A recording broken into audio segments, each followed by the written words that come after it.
Good morning. It's the top 24 of the TWT DreamHack Atlanta last master event of the season. I'm Rip, joined by Reno Face. We're about to kick it off. Points are on the line. We're down to the wire here. Ace King Offsuite has a great thread on Twitter telling you who needs to do what to qualify. It's very convoluted. So yeah, there's a lot going on basically, Saint and John Ding are going for it, right? But there's all these other guys who are super wild cards. It's like 6 to 8 other guys at the tournament who can still get in if the circumstances are correct. Right. And there's only 24 guys left. It's crazy. And not to mention, Saint and John Ding are both in the losers bracket.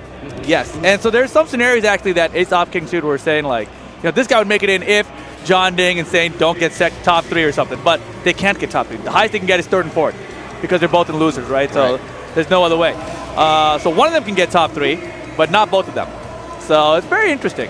Yeah, this is definitely a last-minute sprawl for all these guys to try to make it into the tour. Yeah. There's a good chance that some of these favorites are not going to cut it, and it's getting real dramatic out here. It's good. I mean, I was walking around before we started right now, and people are all smiles. They're all having a good time. But then you see, like, Saint looking a little bit stressed. You see John Ding. He's out there. I'm like, you can do it, John Ding. He's like, yeah. But I'm like, no, that's like a positive for the camera. Yeah, but not really I'm very confident I'm going to succeed here. Kind of, But it is, he is one of the guys who is closest to getting into this top 19 for Thailand. But the thing about it is that he's only ever gotten 9th at every match event he's been to this year, consistent right? at that. He has not placed higher. He's never gotten to a top 8, and he needs to get a top 3 here, I think, right? So it's rough. It's rough. But our first match coming your way going to be Anakin versus Book. And to add even more to the drama to this tournament is that for some reason almost everybody is having stick issues, including Book right here. He was scrambling around yesterday, asking people if there was like a stick shop or something, a stick booth or something here, and we're like, nah, I don't think so, man. Is he on a Korean stick? What does he play on? I don't even know. Just a traditional Sanwa.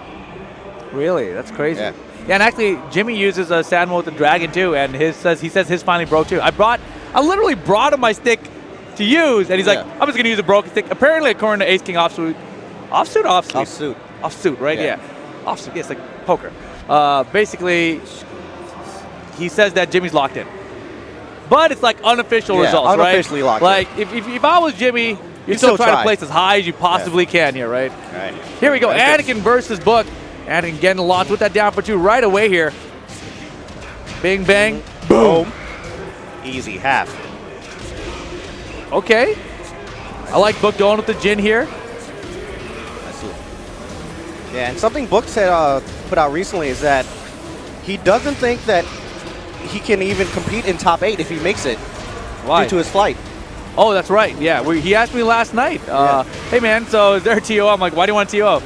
He's like, because, my flight's at 7. I want to know what time the tournament ends. I'm like, tournament ends at 7. He's like, that's not going to work. He's like, you think they can move it? I'm like, no. Like, what? Yeah, so I think part of that to him is like, well, now he's just like, he feels a lot less pressured because he's like kind of, giving up on it anyway. That's crazy, though. He's got a chance still. Well, I mean, I'm pretty sure we'll still see him in Thailand. That's true. He lives there. But, it would be nice to be qualified. He spent the whole year trying to, right? Beautiful. Hey. Oh, misses the 4-4. He's That was tight. He's not going to die. That was well timed. Oh, yeah. Game on. Nice and loud. Oh! Jackhammer. Oh, misses the 1. Very oh, my God. Missed it again?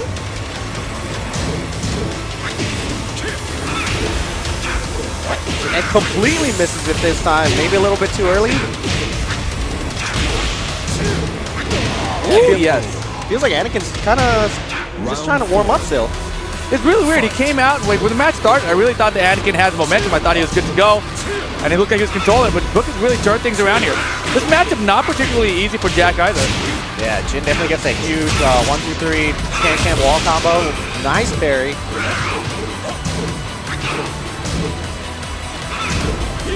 Yeah, good defense here from Book. Taking his time. He's got the life lead. Doesn't need to rush it. Yeah, I feel like Book is playing pretty relaxed. Beautiful block. Yeah, he's playing relaxed, but he had that big life lead. Why did he rip the health sweep there? He didn't need it. Maybe too relaxed. Too relaxed.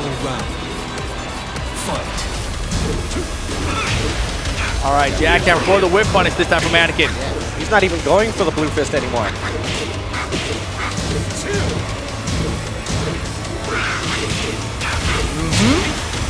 Bing, bang, boom, to the wall we go. And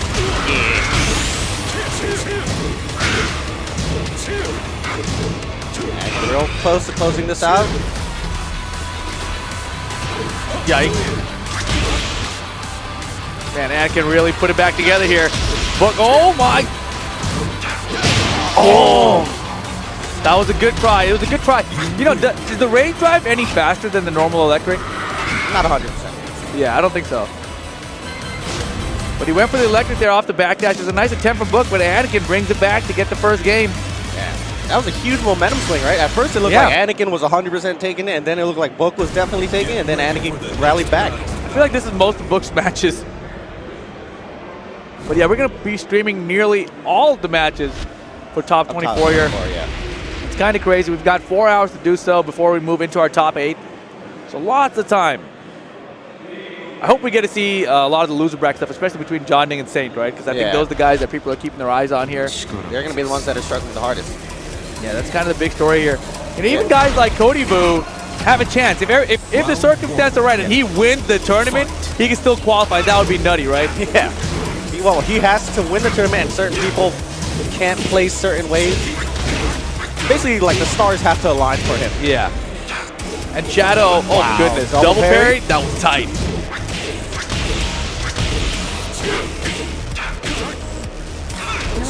Wow, parry into parry.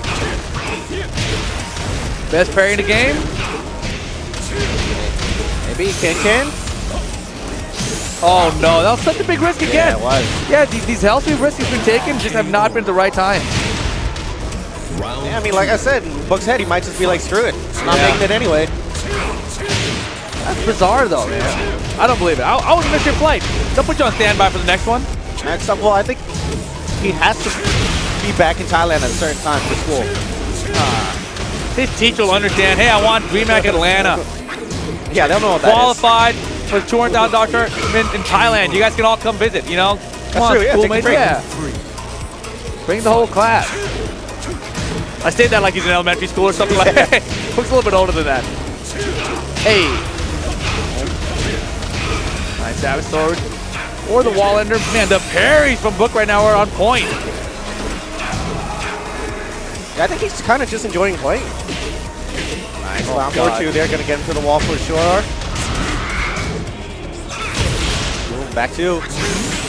Man, look at that. He's just bringing it back. Dude, I thought he did while standing for. He did standing for. Yeah.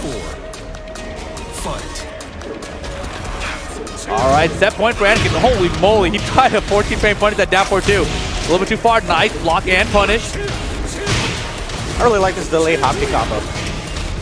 Boom, Savage Sword. I was like, oh, he didn't do the wall kick. I'm like, oh, he didn't need to.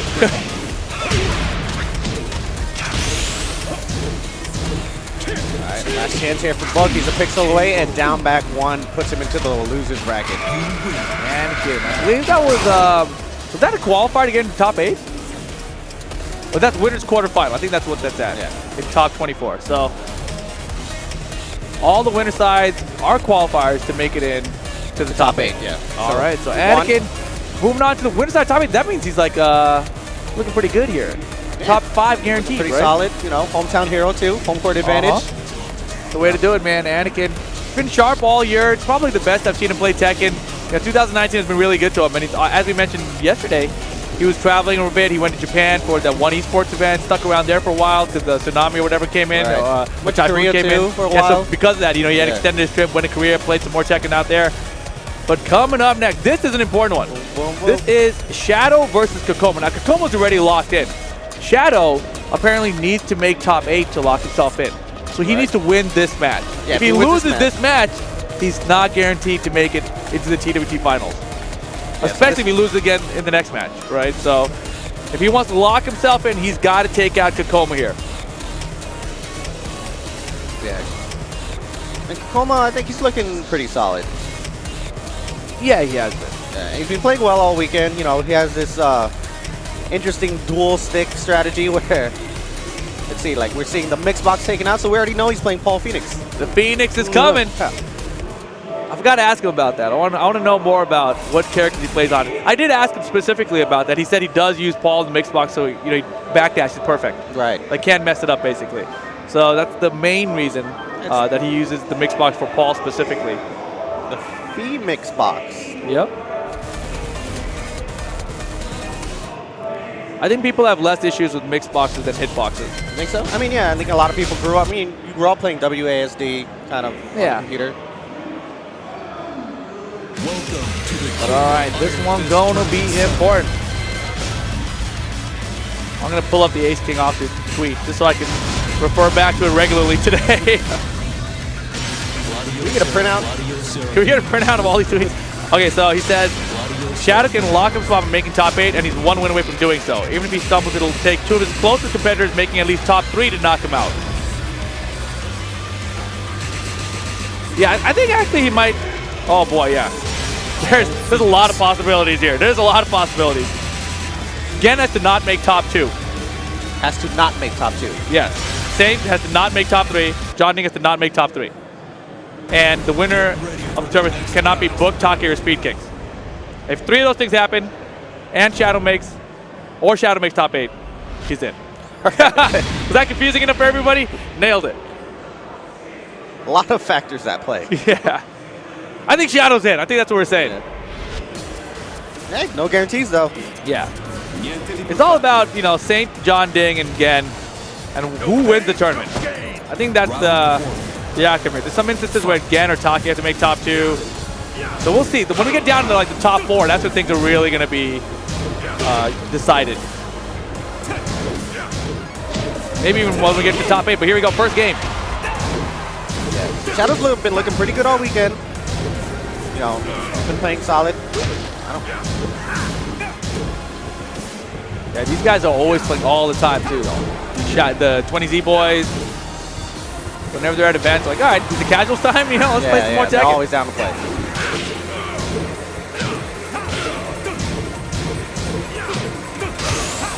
And both these guys, both Shadow and Como, they're both kind of similar in playstyles.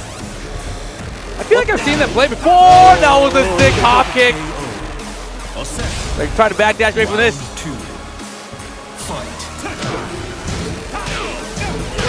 Of course. How does he know? Like, he did like 5 back threes in the first round, but it wasn't until there he finished it, and when he finished it, Kakoma got launched. Oh, that's going to be in with the back 3 into shoulder combo. The perfect for Shadow. Man, if Kakoma loses here, because it's looking really rough, what character do you think he's going to switch to? I don't know. I've yet to see him like switch sticks mid-match. That's what I've been waiting for. I think it's going to be Kazumi maybe. Counter it on the forward 3. Wall carry instantly. Nice stuff from Shadow. Spikes now for the mix-up. Gets him again. The homie a near perfect again. That was beatdown. Shadow taking the first game convincingly over Kakoma. Yeah, he's looking really good there. Real solid. Great decision making, and it looked like he already had Kakoma's timing down, even though they haven't even. That was the first match. Yeah, and Kakoma reached down. I thought he was going to grab a stick, but we see the USB gets unplugged. All right, that's a character switch incoming. That's what that means. Crazy. I don't like carrying around 1 stick, let alone 2. Dude, right? I mean, is the mix box really a stick? There's no stick peripheral on it. All right, but I agree with you. I agree with you. You should just have them attached back to back so you can just flip it over. Oh my God! It's just buttons, yeah. Secret compartment at the bottom. Whoa! It's just like a swivel. Yeah. Damn, that's a good idea. Transformer stick. Yeah. That's actually what he needs, right? He needs the same button layout, but just a swappable piece for the. It's just the left side. The WASD or the stick. It's like the Legos. You just yeah, exactly. Pull one out, pull one in. There are other devices like that on the market for other things. That's interesting. It's an interesting concept. You might have just made someone $1 million. Damn. All right, game 2. What character do you think he goes with the Kazumi? I wonder what he thinks Kazumi does better in this matchup than Paul. It's a great question. I I mean, really, Shadow just controlled the pace of the entire match. You know, a lot of that back three pressure in the first round. Kokomo was hesitating. Finally, Shadow had the read on exactly what Kokomo was going to crack. But I think, you know, Kazumi is probably his best character. Oh, I was talking to him about this yesterday, actually. You know, between Dragunov and Kazumi, which one does he think is his best character? He thinks Kazumi. So Really? I think that's probably what it is, right? Like, Paul's good and all, but if Paul's not working, you go to your best character after that, right? And those are just his 3 characters, by the way. Nothing else. No secret Noctis or nothing. Just one time only? I've seen him play Devil Jin too, I feel like. Yeah. Right? He said that to play Mishima, he has to basically drop the rest of his characters for tournament. To play him at, you know, the appropriate level. All right, but he's looking pretty good right here. A nice slight lead, but he does have his back to the wall. Shadow gets the wall splat. There's a parrot in the way. Yeah, these wall splats have been killing Kokomo. He's been trying to step away from the wall. That was such a good punish. Nicely done. All right, that's his first round on the board here. Yeah, trying to walk away from the wall is where Shadow's caught him like every time. Okay, no starburst, no combo. Gambles on the down forward 1-2 finish. And look at Shadow fishing with that down forward 3. Threatening the wall splat, but needs a counter hit 4. The wall's gonna be right there, short part of the stage. Running 2 pressure, and the sidewalk immediately after. Interesting choice. Yeah, Kokomo looking pretty good right now. Oh, never mind. Eats the rage drive. Wow, look at the beautiful combo. Yeah. Damage. That was like Half-Life. He didn't even have rage. That was just because Starburst. Starburst with the wall. Half-Life. Shadow this tournament has really been impressive with these Claudio combos, honestly. I mean, he's always been the Claudio, right? Like, as long as we've known him, we've seen him bounce to other characters recently. You know, I think we saw some Anna, some Kafina. But, you know, Claudio is the one. Yeah, for sure. And he plays like a very safe, very minimalistic style with this character. There are very few top-tier Claudio players out there. And Claudio, I think, is one of those characters that has really undergone some significant changes through the different seasons. Yeah, you used to play Claudio. Yeah. But he's so different now. Damn. He's dead. Another Superman? Yeah, he's definitely dead. Oh, God. Set point for Shadow to clinch his way into the TWT Finals in Thailand. 1 round away, Shadow.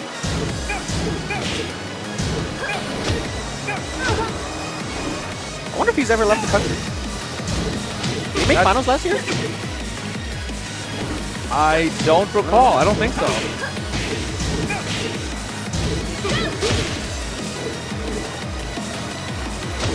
All right, nice knee, Wonder Woman. Kokomo not going to make it easy, but this is the best position for Shadow right now. Kokomo's back to walls where he's caught him multiple times with that homing attack. This time doesn't find it. Kokomo working his way away now. Both players so patient. Yeah, neither of them wanting to give up an inch. Nice punish there. Good patience from Kokomo. Shadow thought he had that timing there. Yeah, and you know, that's the thing. You know, a lot of the Koreans, if you watch them play, they'll use dash jab as their punish sometimes, and that's like a great example of why it could be so effective, right? Like out of range for the hop kick, he thought he could just whip it away, but no. Wall break from Kokomo, doesn't get the combo. Shadow back into, wow, I thought he had the hop kick, got such a combo by the counter and the homing attack. Oh, What the crazy hell? stuff. Shadow, are we gonna get a hop kick for the win? A hop kick for TWT Finals? Oh my God. Brown lost his rage, doesn't really have much.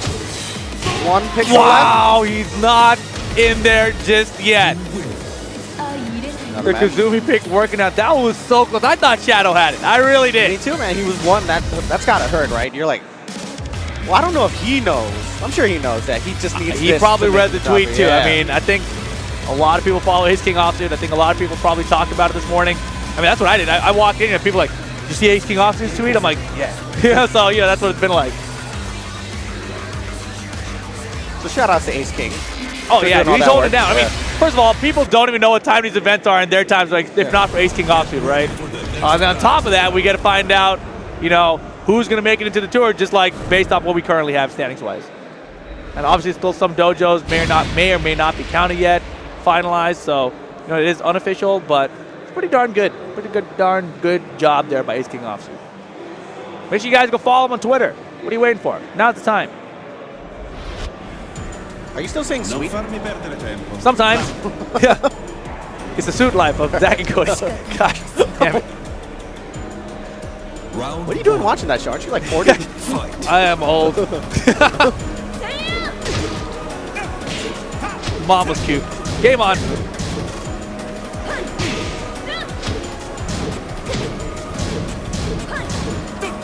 Alright, both players playing super safe. Nice step there on the floor, Magic 4. Running to find his mark. Good defense here for Shadows. Countered for, doesn't convert to anything though, unfortunately, in the hockey. Nice block.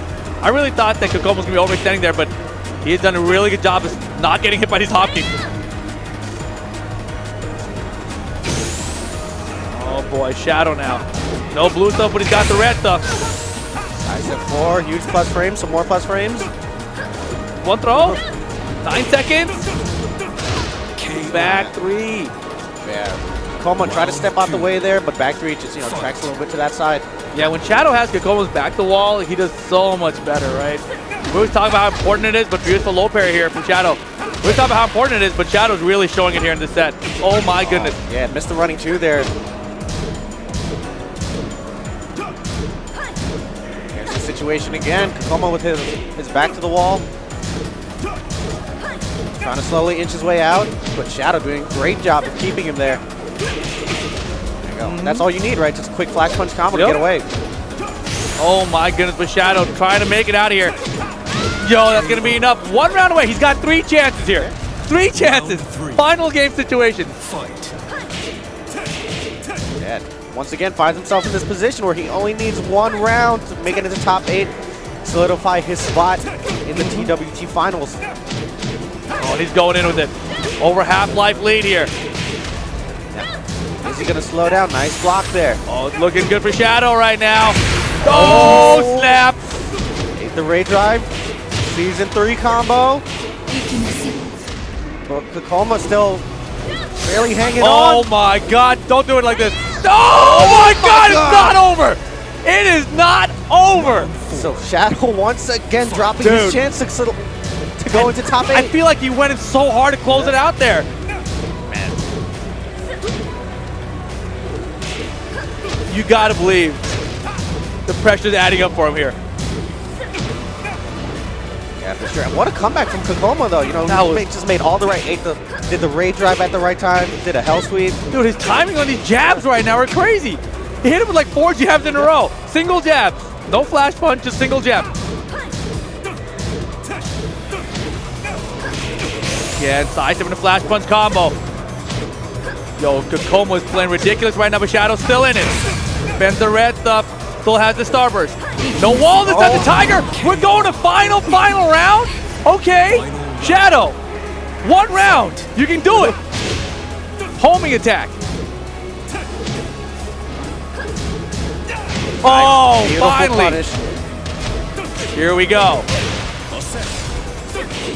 Jump punch, get out of here. I don't know what that was supposed to be, but a lot of jabs from Kokomo, and he's way behind again. Well, we just saw him come back from even less than this. Shadow trying to get a little patient. No, there are no walls, so he can try to run away if he needs to. The down 3 check and the running 2 mix-up. Okay, Kokomo basically caught up now. This is going to go down to the wire here. 1 launch from Shadow might be able to do it, actually. 1 full combo can definitely do it, I'm pretty sure. It's so close. 15 seconds left to go. Blue stuff spent. Red stuff available for Shadow. Oh my God, 10 seconds. 10 seconds left. He has to make something happen now. He ducked it, but he didn't punish. Kokomo had it. 5 seconds. 5 seconds. Shadow with the lead. I know he doesn't have the lead. He doesn't have it. Kokomo brings it all the way back. And Shadow is not locked in. Kokomo qualifies for top 8, winner's side of the bracket. Shadow, though, still has a chance. He still has his loser's bracket chance to secure himself for the TWT finals. If he loses that as well, it's up to other people to mess up to get him in. And that is terrifying. Kakoma, unbelievable. Look at he's still breathing heavy on the stage. Like, he doesn't even need it. He doesn't even need it. He is qualified. He wants the W. Because he hasn't been winning, you know? Like, he's this guy who's been throughout the tour, like, trying to get that #1 finish at a big tournament. And he's got so many top 3s and maybe even some top 2s. But he never seems to be able to close it out. And this seems like the tournament where a lot of people who knock him out of the tournament are not here. Like, there's no knee here. You know, there's no Chanel or something. There's a lot of opportunity. There's no JDCR. You know, a lot of these guys who would usually have a good chance of beating Kakoma are not at this event. So this is kind of his tournament to win, I feel like. Yeah. And that would be great momentum for him. Right, in a way. Right. And that would be great momentum for him going to the finals, of course. Yeah. But up next, I think we're going to have an All-American match. Yeah, we're still waiting for the players to come to the stage. But I do believe Mr. Taxi going to be coming up next. And he's made it very far. He's a winner's qualifier to get into top 8. You know, I think he was in the John Ding pool, if I'm not mistaken. Mr. Taxi? Yeah, I think so. Did they even have to play? No, I think because John Ding lost so early. Losing so early, yeah. Yeah. But Mr. Taxi going to be going up against Spiro the Hero, Spiro Generos. Coming up here, going to be going up against Mr. Taxi, USA versus USA to qualify into the winner's side of top 8 here at DreamHack Atlanta. And Spiro also one of those guys that just kind of always falls short, right? You know, he usually tries to make it in top 8, but he never quite gets into like the top 3. That's true. Area. I mean, and you know, I've been watching, as I mentioned, you know, the Bud Light Beer League. Spiro's been participating quite a bit. He's made a lot of great finishes there. So, you know, he's one of these guys, you know, he took a huge break away from the game after Tekken 5 DR. Right. You know, basically skipped out in Tekken 6, skipped out in both of Tag 2 as well, I believe, and then comes back during Tekken 7 during the Wizard World years, like 3 years ago, and he knew like nothing, right? I remember he was doing launch shoulder combo. Yeah, exactly. That was his go-to combo. And, you know, a huge shout, of course, to Astro Game for powering the audio at every one of our stations here at DreamHack Atlanta. Plus, of course, for sponsoring the TWT prize pool, $200,000 on the line in Thailand. But Spiro Generos, as I was saying, this man, you know, he came back to Wizard World after such a huge absence away from the game. You know, if you go back to 2007 Evolution, he gets, what, 2nd or 3rd place there? I forget. I think 2nd place. 2nd at 2007, yeah. I think at Evo, right? got 3rd. Right, and Arario ended up winning in the grand finals, I'm pretty sure. So, you know, that was the biggest Evolution tournament for Tekken 5, Dark Resurrection. And that was when Spiro was kind of in his prime. That was 2007. Here we are, 2019, 12 years later. Huge breakaway from the game, probably like 6 to 8 years away from the game. Comes back to the Wizard World, starts going to every Wizard World event, starts touring the country basically. And now here he's one match remaining to win inside top 8. It takes a long time, even for a veteran like Spiro. But this might be the moment where he like returns, you know? And I don't even think he has a chance to qualify, but he still wants the W, right? He wants the W. Yeah, I don't know. I'm 90% sure he's going to LCQ as well. And Spiro, you know, in my experience, does pretty well at LCQs. Oh, yeah? Get ready for this. They should have you just be the commentator of the LCQ. That would be hilarious to me. Yeah. All right, but don't forget, don't count Mr. Taxi out either. He has been having a great showing here this tournament with his Anna Williams pick. Recently picked up by 7 Cities Gaming. And he had a lot of Eddie Gordos in his pool. So you know he did the homework for that specific matchup, because it's like, when you have a pool full of like 4 or 5 Eddies, like, all right, I better practice the Eddie matchup. And here's Mr. Taxi. Yeah, I don't think Anna's a terrible matchup against Eddie either. I think the down 4 pickup works really in her favor. On relax, like down 4-1. Yeah. And a lot of people aren't familiar with the Anna experience. You know, there's not many Annas in Tekken 7. Yeah, it's a pretty rare character. No, don't step. Beautiful homing attack usage. It is high. Whoa, crazy stuff. Yeah, oh my goodness, 3rd hit. I did not know you could jab that. Spirit did some homework. Yeah, for sure. Well, he has his notebook with him. Wow, floater out of the air. Yeah, even though Spiro pretty much only has a pixel left, he's not giving up just yet. There's the rage drive. Oh, he got him! Is that enough? Hell yeah, it's enough. Definitely enough. What a comeback there from Spiro Jin. Round 2. Fight. Slidey. Wow, in the back. Yeah, down forward almost worked there. Almost. That was sick. There. Out of here, Spiro. So they're getting crazy. There's a lot of jumping going on. I mean, Eddie's usually a little bit evasive because of relax and, you know, his like back 1+2 or something, down back 1+2. And Taxi's going crazy. Taxi's literally singing right now. Singing the words of the song. Yeah. Wow, off the wall again, these wall jumps from both players. Damn, girl!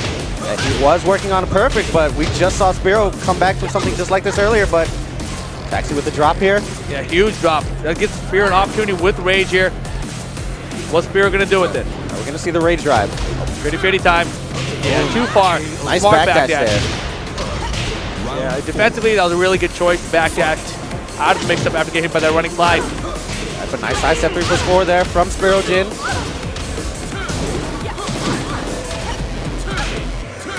Rodeo, no break.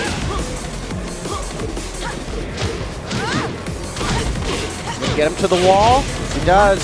Side wall angle though. Man, he is so fast, pulling the trigger on the full crouch mix-up. Spiro's in trouble here in game 1. Rage, counter hit, not enough to kill. The drive is gonna work out. And both rounds that Spiro Jin has gotten have been huge comebacks. Yeah, I mean, he's been behind and fighting from behind so well. Beautiful sidewalk with Taxi there. Sidewalking left, last second. Avoids the mix-up. Gets a spike and a huge half-life lead again. Once again, another good side step 3+4 to Spiro. Wall kind of messes him up, but gets it again. Man, that move is doing so much work for him this tournament. Yeah, but still anyone's game. Flip sweep. Again, same situation. Unbelievable. Spiro Jin bringing it back round after round after round to get the first game here. That wall flip doing a lot of work there for Taxi. Come over here. Taxi getting support from his teammate, Seiko behind him. Give us a gap. Goes right into the rematch, wants to keep the stage. Fight. Great defense. Yeah, Spiro definitely did some homework here. Oh, Free launch. goodness. Oh, free back Back throw. row? Huge damage. Holy Look at that crap. red. Super Akuma's making some tweet about Akuma does too much damage. Perfect. Round 2. It's a weird European accent you got there. I'm sorry.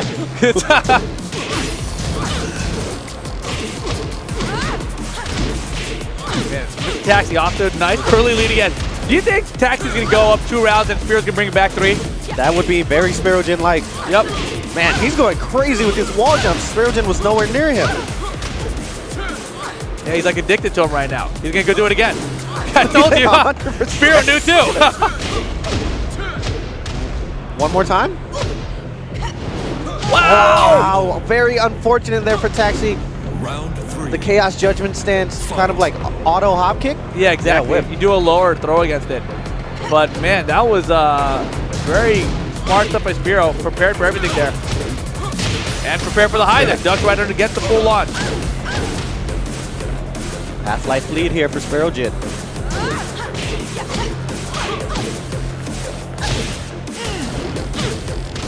Nice movement there from Taxi. Gets the counter hit. Hey, season 3. Damage. KO. All right, Taxi, one more round, tie it up. 4. Fight. Spiro with the hero plays, I can feel it. It's gonna happen again, isn't it? Not gonna happen, not this time.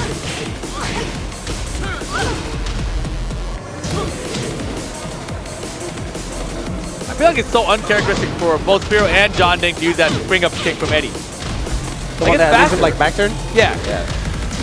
I mean, it's just really not worth it normally, right? In your head? Like there's a lot more risk in it. Yeah. All right, now we're gonna see a wall jump. Down 4-1 pickup. Smart stuff, but Taxi's adjusting here, recognizing he was probably doing too many wall jumps earlier, that Spiro was catching onto it. Nice barrel, burns the rage, goes for the 50-50, but too far away. Yeah, Taxi's been doing a really good job of outspacing relaxed, backdashing away from it, and that will be the game. Taxi tying it up 1 apiece. Crowd goes a little loud for him. Such a rush. He is grooving. Uh-oh. Now, where's Spiro going? I don't know. I think he's got to converse with Where'd he Nashi, go? most likely.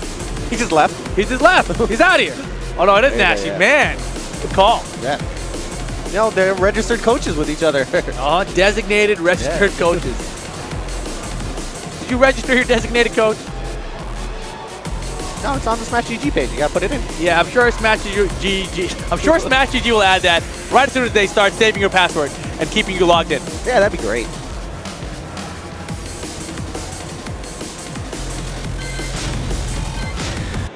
I wonder what Nashi told him. Yeah, that's a great. I wonder. It's a great question. How long do you think Nashi and Spiro have known each other?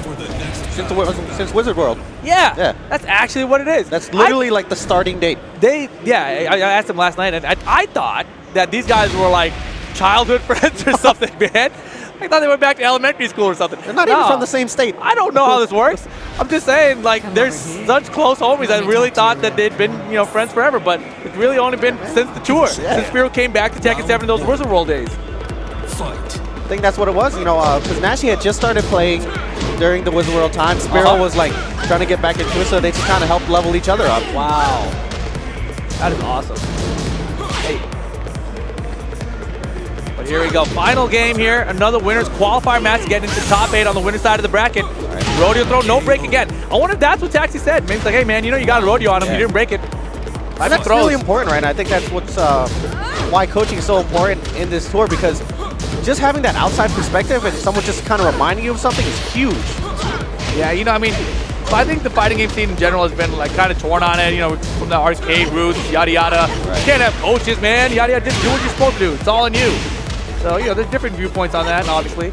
The tactics doing work with these 50-50s right now. I look like I heard Eddie's head just smashed against the wall. There's it, 50-50 time. Goes for the safe mid option. Trying to keep Taxi by the wall. Taxi fighting his way out. Yeah, rage mode available now. Running slide Spiro, 50-50 time again. Yeah, opts for the low this time. Yeah, he's been primarily going low. And one time he went mid out of it, he was out of range anyway. So Spiro looking good to close it out here. Whatever Nashi said, it's working. Yeah, one round away from advancing to top 8. Yeah, on the winner's side for Spiro, that would be huge. Especially in this stack tournament. And this has been a crazy tournament, right? Boom! We have 3 Koreans that went into the losers bracket super early. And Spirojin trying to keep alive in winners. And there it is, Spirojin advancing to top 8, winner's side of the bracket. Man, yeah, he immediately looked at Nash like, yeah, damn right, you're right. That was what he said. I'm going to ask him later. And nicely done, Spiro the hero. Just to show you how old school it is, you see that PS1 controller? Yeah, he's very particular about the converters he uses. Yeah. He was telling me about how when he plugs in the cable for the converter, because he doesn't, converters they're rare nowadays, right? Yeah, so he puts his phone on top of it, so it doesn't bend and everything, so he keeps it pristine. So gravity doesn't affect it. Exactly. We've all been through those days. PlayStation 2 to PlayStation 3, where we had the converters, and they were all dying mid-tournament and whatever. So I remember that being a huge deal. People were struggling to find Brooks controllers or Pelican converters. You got Elecom, bro. Yeah. But yeah, shout out to Spiro making it in there. But coming up next, we've got another qualifier for top 8. It's going to be USA versus Japan. We've got Take coming up against Jimmy J. Tran. Yeah. Jimmy J. Tran, Mr. Naps. He's had some stick issues. Yes. Apparently, he even verified it in the stick testing thing at the character select screen. He said if he taps down back, sometimes it flashes to down. Okay. So he's having some kind of issue with the stick. And he asked to borrow yours. I brought it. It's right here next to you. Right here. He says he doesn't want to use it. He just wants to play with the broken stick. So, if anything, if we see him do a down 3, we know he meant to do a snake edge. Well, no, because that snake edge is down forward. Ah, crap. Damn it. You're right.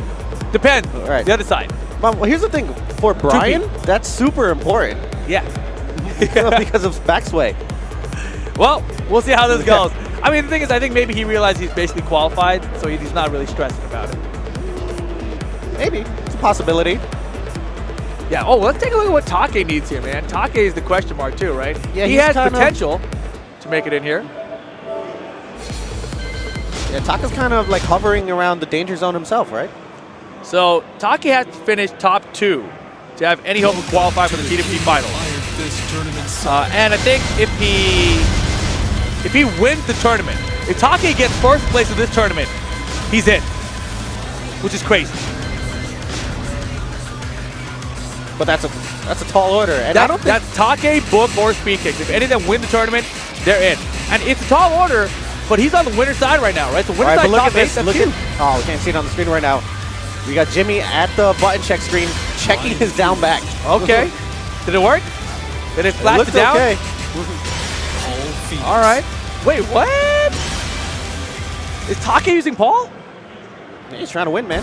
Get ready for the next battle. I mean, it's a good choice. Take, he's a tier enthusiast. That's the word, right? A tier hoochie?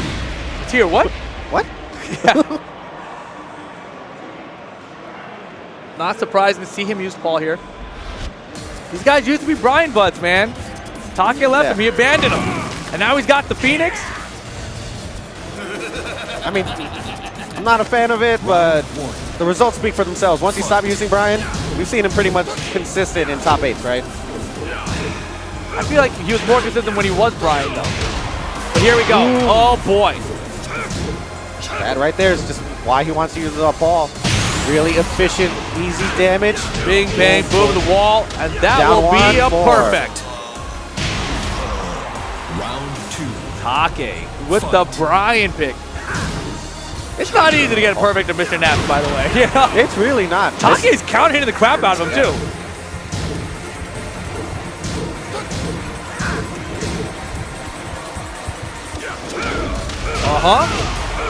Now, I forget, did we see them play for side? Oh, I did not. Damn, girl! Boom, boom. Goes for Okizemi. Get up. Taunt. Doesn't finish the blackout combo. Okay, is he gonna hit him with like a core go back 4 counter hit? Please? I just want to see it. Oh, God. That's a good start. Nice. All right, the down 4-2. Jimmy's gonna close out the round at least. Paul with rage is terrifying, especially that tiny pixel. The rage damage is gonna be so high. Yeah, I've seen it hit to like 90%. If the situation is right against the wall and everything. Paul is the non-meter Takuma. That's for sure. Right now, rage is so. a meter. Exactly. So here we go. Counter hit 3+4. Hey. Nice combo.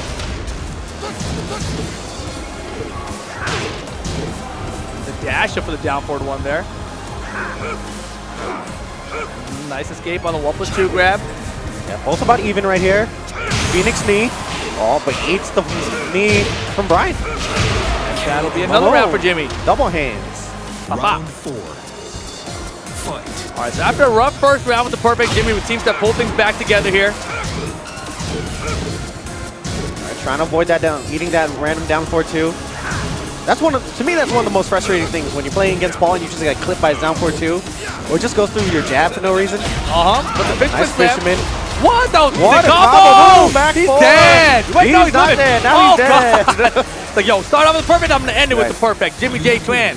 And Jimmy's so good at that, right? Like, even with that sidewall angle, and you're close to death, it's like, if you tech because you're trying to live, you're dead. Yeah. It's cheap. Right now, talking like, God, that Brian character's cheap. I should use him once in a while. Oh, he's trying to decide what character to use. He's hovering on Paul, but I saw that expression in his face. I think he should use Kazumi. And Jimmy looks so uninterested. Like, come on. Like, come on. Let me Is Jimmy a fan of Taki's playstyle? I didn't forget. I don't think so. I don't know many people who are, to be honest. I mean, because it's really like, it's really minimalistic, right? And you saw Jimmy's look of surprise there. Steve Fox getting locked in for Take. Get ready for the next battle.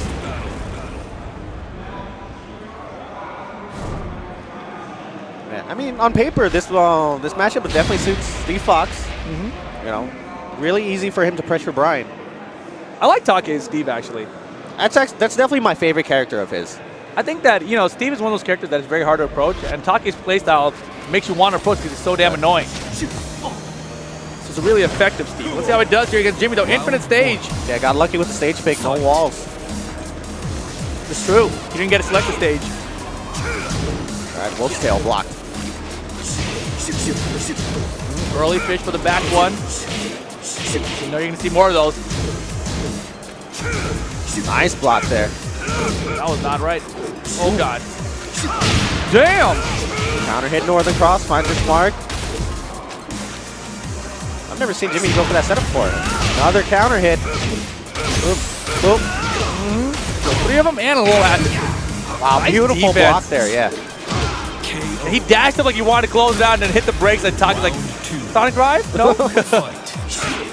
Hey, why did you get hit? Yeah, exactly, right? I mean, I think like most people would have got hit by that Sonic Drive right there. Jimmy saw it coming a mile away. Yeah. I mean, Jimmy's at that level, right? His movement is so good where times when you expect him to get hit and he just has great defense. All right, here we go, low parry combo. Nice. Block that every time. No, and he missed the punish. Yeah. Jimmy's had that rant in the past on Twitter about people playing secondary characters non-optimally, you know? For sure. That's what that was right there. And Jimmy J, 1 round away. Making the top 8 winner side of the bracket. Are we going to have, it's actually 3 Americans winner side of top 8? That's crazy. That's unexpected, right? Are we the new Pakistan? Maybe we're the old Pakistan. All right, nice side step into jet uppercut there. Okazemi, damn, he wanted jet it. upper.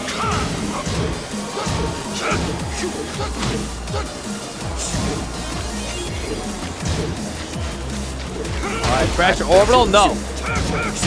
Oh, eats the counter hit down 4, 2, 3. This is not good. Dead, hella dead. Jimmy J Tran moving in.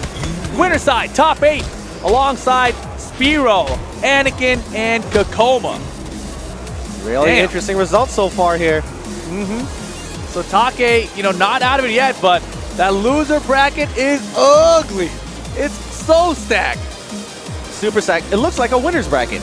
It's disgusting. I mean, at this point in the tournament, there's so many good players that come to these tournaments nowadays that, especially at a master level event, you're going to see the top 16 kind of get crowded like this regardless, right? So it doesn't matter if you're on the winner side or the loser side, it's always going to be difficult at this stage of the game. But, like you said, every tournament, even dojos, at your dojos, at my dojos, right? We see Korean players there all the time. Exactly. So it's been getting absolutely crazy, guys. That's going to wrap up the winner side of qualifiers to top 8. We still got a bunch of loser side matches to come, so don't go anywhere. We're going to take a short break. But the TWT at DreamHack Atlanta Top 4 is going to continue after this break. All right, guys, welcome back to DreamHack Atlanta, where we're live with the Tekken World Tour Masters event. We're here. Are you okay? Finding our way up to top 8. We're at the top 24 right now. I think we're finally hitting the losers bracket. Yes. Right? Which are our winner side qualifiers. The next match coming up is a very interesting one because we all know Saint is the guy who's first to get cut out, right? Right.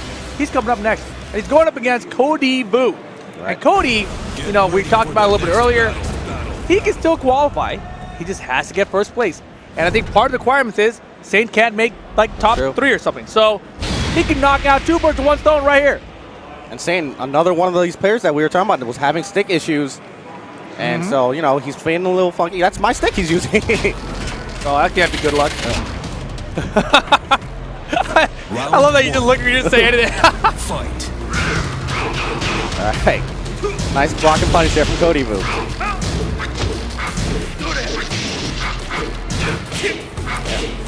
What I've seen of Cody recently, he's really been a big fan of more of an aggressive style of Mishima, especially after watching the South American kind of play. Yeah. Plays. Because he is just terrifying to play against, right? Like, you don't know what's coming at you. It's either hell sweep or it's not. And he's like, well, I guess wrong.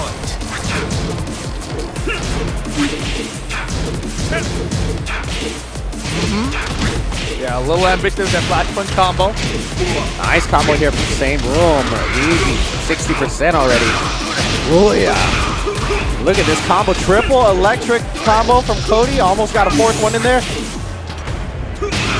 Hey. Oh God.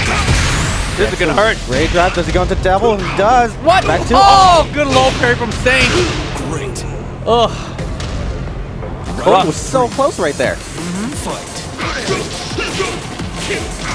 And this tournament's super important for Saint because he's just on the cusp there. He is in the danger zone. So he definitely wants to place well at this tournament. Yeah, apparently Saint needs to make top 2 to clinch his spot.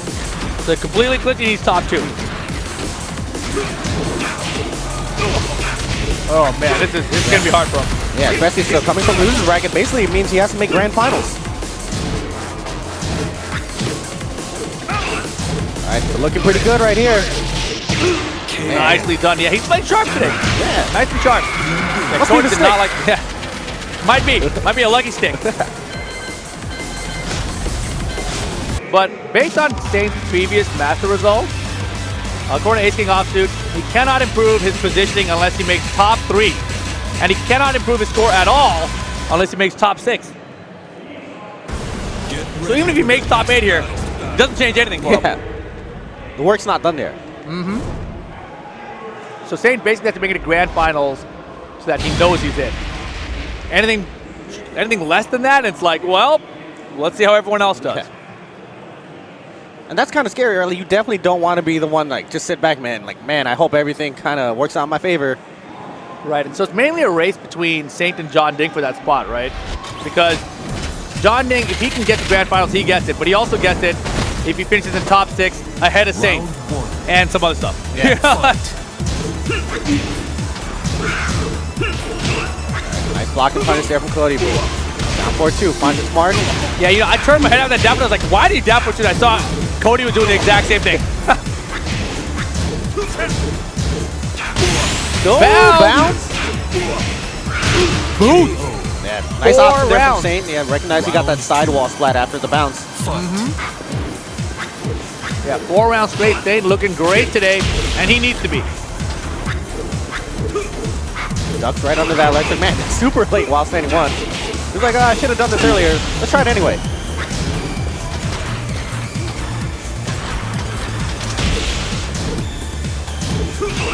There you go. Yeah, great. You know, dash block. It's like the first time I've seen Cody do it, and it worked out for him there. So Saint and Catch coming in a lot with those down 4-2s. And it is a little scary for Saint because I know Cody is capable of launching Jack's down 4-2, but Saint ducked right under that electric. That's going to get him downstairs. Ouch! Ouch! Cody reeled back in the chair, and it is set point for Saint just like that to make it into the top 8. Actually, not even, right? No, not yet. Yeah, he needs 2 rounds in losers.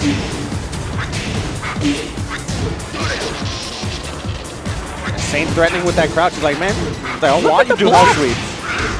Yeah, Cody's got to mix up into the mid out of crouch dash. But right now he's so far behind, doesn't look good. Not looking good. Cody, what do you do? The defense wet and up so good. He's shaking his head right now. Last chance, the perfect. Saint knocks out Cody Boo. 1 down.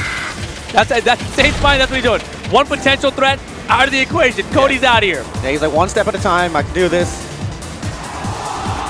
Man, that was a beatdown. Yeah, Saint came out there and he came to play today. He had to, right? I mean, it's so crazy to think about Saint and his history in the TWT, right? I mean, he's like an Evo champ, you know, he's a world champ. And then he's kind of just fallen off the last few years, you know? Yeah. Like, season 1, season 2 a little bit, he's still doing all right. But really, once the Xbox, you know, split and departure and all that, like, they've really all gone kind of their own ways. Both him and JDCR kind of struggled a little bit. Like, we saw a lot less of them. But I think thanks to Genuine Gaming picking him up, I think that fire kind of has reignited in him. You know, I think he's found like a new passion and the cool thing is, again. like, you know, they pick up Saint, and you were like, wow, they got Saint. That's cool. Saint's finally sponsored again. You know, he left. He wasn't with Xbox. He finally has a good sponsor. That's awesome. But then they pick up the Pakistan players, and now it's like Saint's like, wait a second, I'm not even the best player in this damn team. What the hell's happening? So now Saint has to try, you know, just to prove his own worth in his own team. And that's awesome. It's so rare to have that opportunity for Saint to be in that position. Oh man, and the other man who needs to win, John Ding, coming to the stage against Trungy. Trungy, pretty sure has no chance of making this. I'll take a look just to double check. But John Ding, I mean, he lost first round of the tournament. So did Joey Fury. Yeah. And then they both had to play each other to continue on their path into the top 24. Yes. Joey Fury not having the greatest performance at this tournament. No. But also, you know, definitely probably was not expecting to face John Ding that early. That is a lot of players at the tournament, though, did not do well in their pools. Start off very early into the loser side of things. And, you know, anytime you're in the loser side of the bracket, it's just that much harder of a tournament. Let's see. It's Trungy in this Ace King offsuit list of tweets. Check him out. Make sure you guys follow. I retweeted it, too. Yeah. Yes. Off suit. Yeah, I don't see Trungy in the list here. Yeah. I think he's just here to play. Yeah. He's here to ruin people's day. Ruin people's year. Like a day. He's like, hey, John, you've had a fun year. You ready for it to end? I'll see you at the LCQ. Is Trungy going to be there? Yeah. That's awesome. And John Ding was here early today, warming up, getting ready to go. So, you know, he's not coming in cold into this matchup. Yeah, I mean, he's looked better than he did yesterday. Yesterday, he looked kind of like tired, you know, kind of frustrated. And it's understandable for, like we said before, for the past 2 weeks, he's been traveling nonstop. Right, yeah, 2.5 weeks or whatever it is. Yeah. He's been in Dubai, Argentina, and now Atlanta. Like, that's very, very far apart from one another. But he needs to do well here. He needs way better than a top 8 finish. He needs to basically get a top 3 finish. All right, just a small update for you guys. It looks like Jackie Tran has eliminated BXA's Squall. All right. Jackie Tran staying in it. All right. And Fusion eliminated Glaciating as well. So Yeah, Glaciating out of the tournament. You know, Glaciating, you know, one of those guys that I think a lot of people are starting to expect great things of, you know, but he's still very new to tournaments. Yeah, especially but not offline new to events. Tekken. 'Cause I remember him from playing online with him during Tag 2. No, yeah, definitely. Yeah, he's not new to Tekken. I'm just saying to offline tournaments, right? So, All right, see how this goes here. John Ding with the lucky Chloe pick. That's the huge combo there. Again, another block. California roll. Oh, More damage, could have gotten more. Might have been able to kill there. yeah. No way, really? Yeah.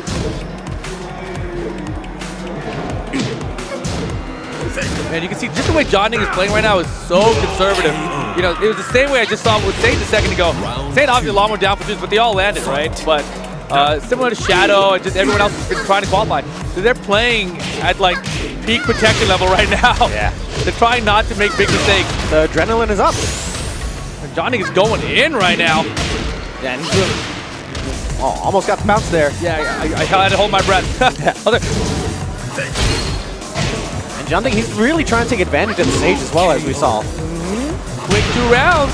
Lucky Chloe pick, very surprising here. I wonder what his logic is with picking Lucky Chloe. Lucky Chloe has not been doing well for him this year. And I feel like he hasn't been playing it a whole lot. No. I mean, Friday yesterday didn't work either. No, I remember he immediately switched back to Eddie yesterday. Nice throw break. Nice. Beautiful up 3 there. Yeah, the vertical one, not the forward one. Harder to punish. Oh, misses the Wild 93. And he's got so many lows. Trungy's just getting low now. Look at the low break. John Ding is playing really well right now. All right, Trungy, you got to wake up. I don't think I've seen him play this well with Chloe almost like This ever. last year. This is last year. I mean, you got to remember, Season 3, Chloe got the buffs and everything, but, you know, where's John Ding been with his Chloe? You know, he played a lot of Street Fighter earlier in the year. He's been moving back and forth. Obviously, earlier in the year, his results weren't as good as they were last year, so definitely been dividing his time too much. But now, on the Chloe, trying to qualify for the TWT Finals in Thailand. He's close, but it's all about what happens here today. Who sent Trungy to losers? Remember. I don't remember either. I don't remember Trungy losing.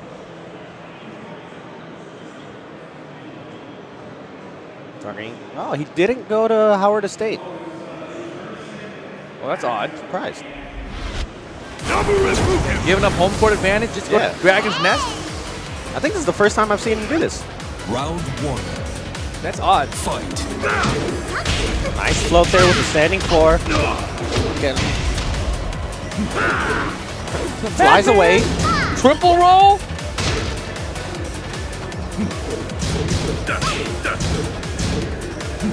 Hey. Nice counter hit back forward.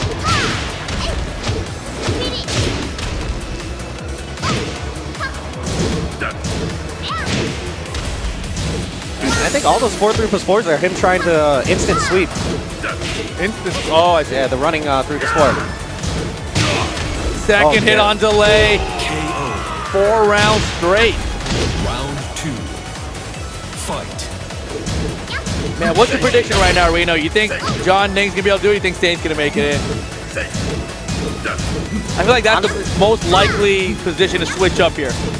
For for sure. I mean, the way they're playing right now, they're both playing really well. I really can't say. Man, if this comes down like a top 4 or something, or I don't know where they are in the brackets relative to one another, so that's going to be so crucial. Holy moly. A huge wall conversion here.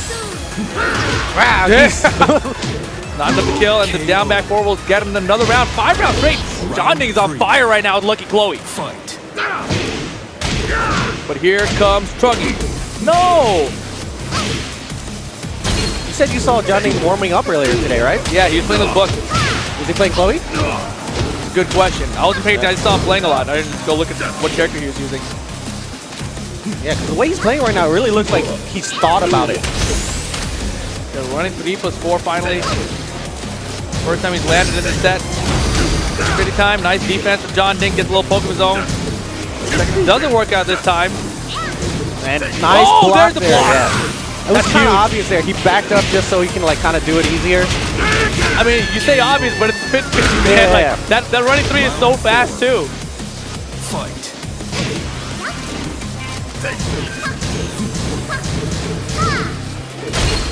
Nice step 3. Trungy trying to stay alive here. Yo, Trungy is about to bring this back. I have this bad feeling for John Ding right now.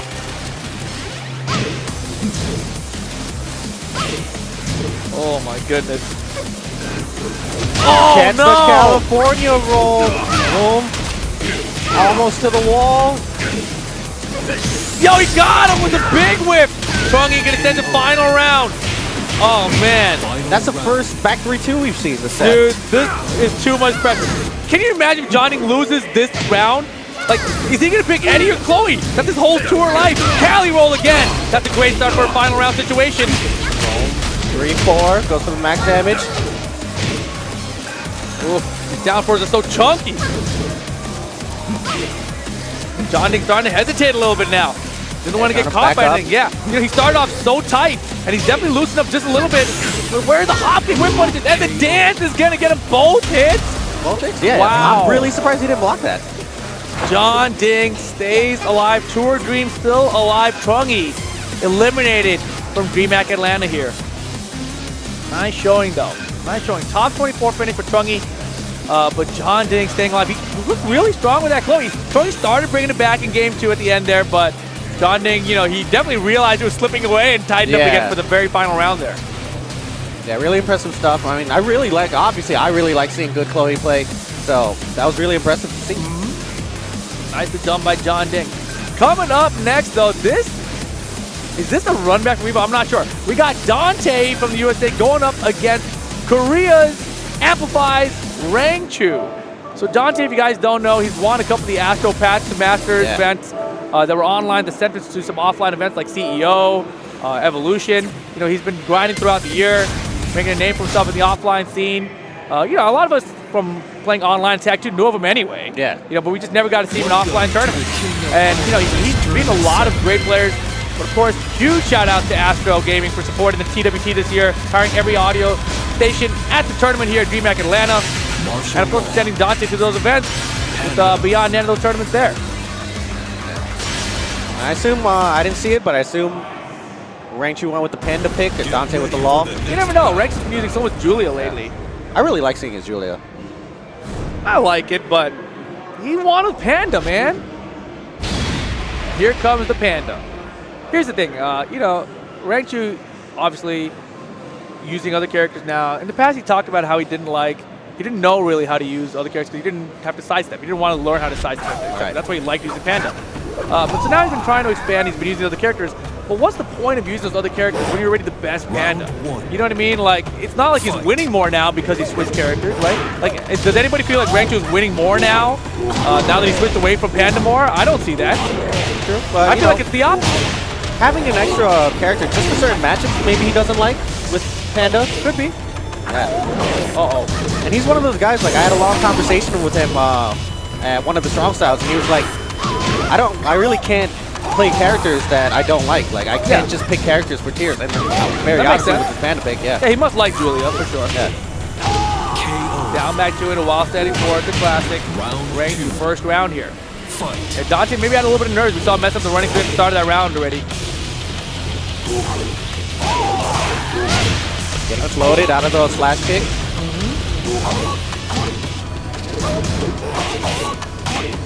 I hope Rank 2 had just been like using other characters so people are thrown off the scent of his panda, you know? Like then when it comes to TWT final time, it's like, all right, 100% panda Time to bring action. her out. Fight. Like you thought I was a Julian player? Boom. Yeah, Rank 2 looking really strong right now.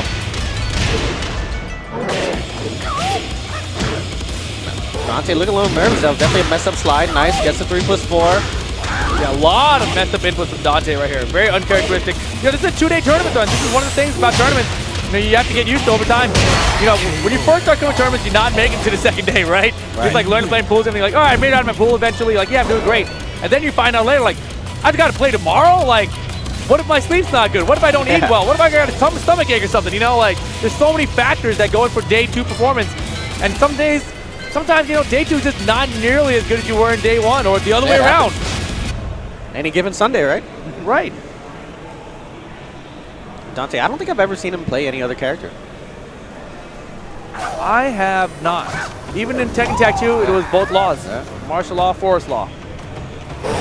Right, but Round opts to one. rematch it. Fight. Down 4-2. Oh, interesting combo though. No 4 of 3. Drop the DSS. He is playing really differently. And Law, like, as we both know, is one of those characters, you know, super good on paper. Well, if you can't execute with him during a tournament, No, dude. you know, it all starts to fall apart. Yeah, you're seeing that here. Like those instant running 3 is important for pressure, but easy to just get jab flow down, especially when you're messing up the inputs. Yeah.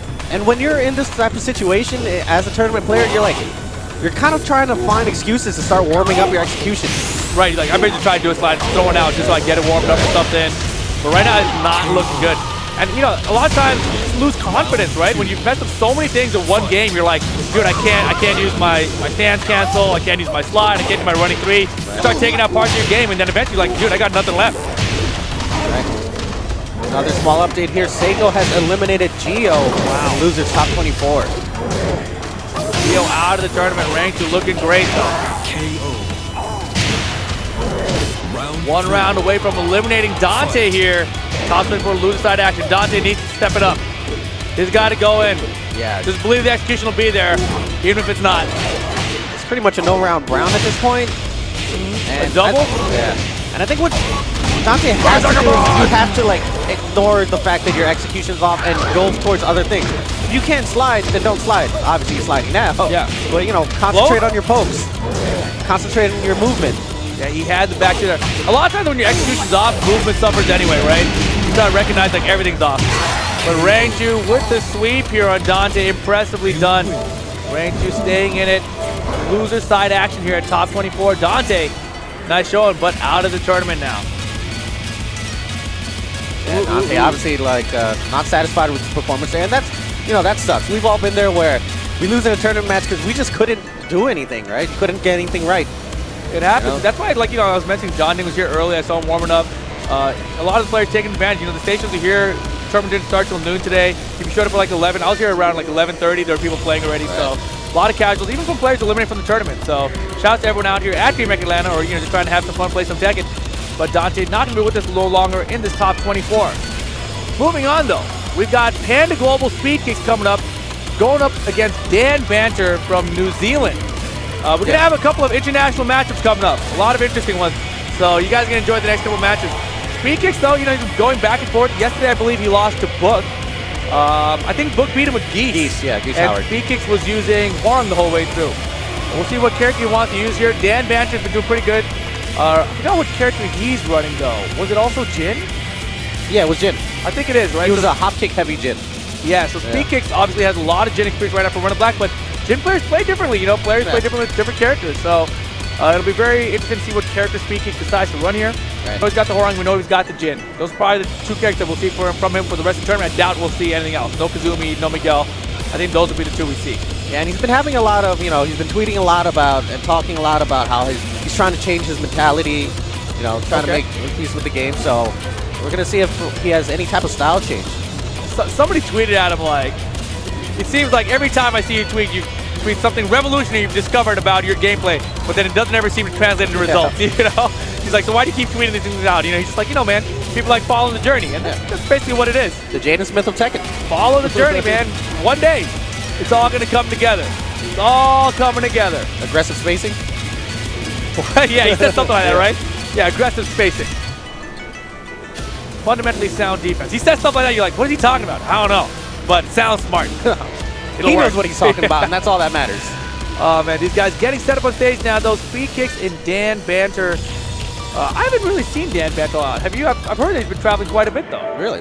No, Yeah. this is my first time seeing him myself. My first time as well. And, I mean, obviously doing pretty well if he's here at top 24 at DreamHack. Right, and you can see speed kicks with the Quamba joystick. You can type in exclamation joystick in the chat. Get yourself some good gaming peripherals. Yeah, speed kicks Obsidian there. That's the TWT variant.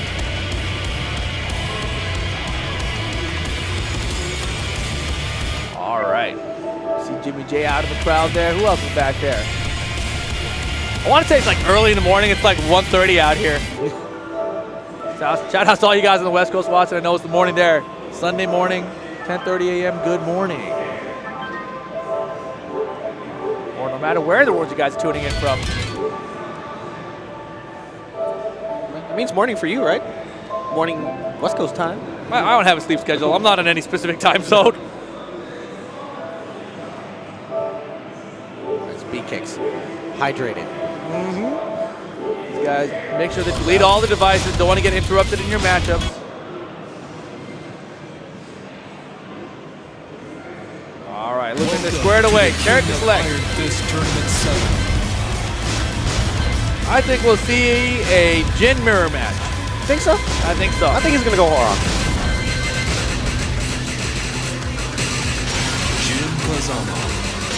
Jin Kazama. I heard Jin Kazama twice. That's what I heard. We're going to get a mirror match.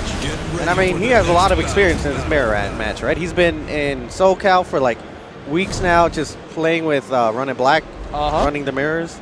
I can't imagine them losing to many Jin players after playing each other for so long. But it might happen. There's always that player triangle thing that happens. So yeah, that's the thing though. Dan Banter does not play like either of them at all. he might be the one that beats both of their Jins. You know, like he might be that guy. that would be tight. All right, USA versus New Zealand. Shout out to the NZ scene. I got to meet a few of them out in Australia. Battle Arena Melbourne. Here we go. Top 24, loser side.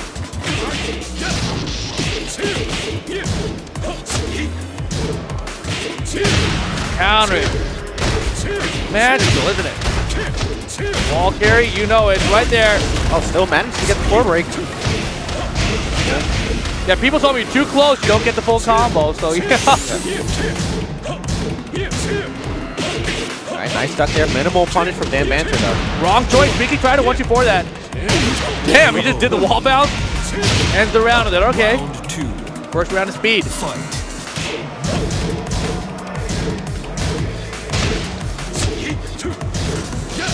Yeah, we're both seeing them both utilize a lot of forward 4 in the neutral game.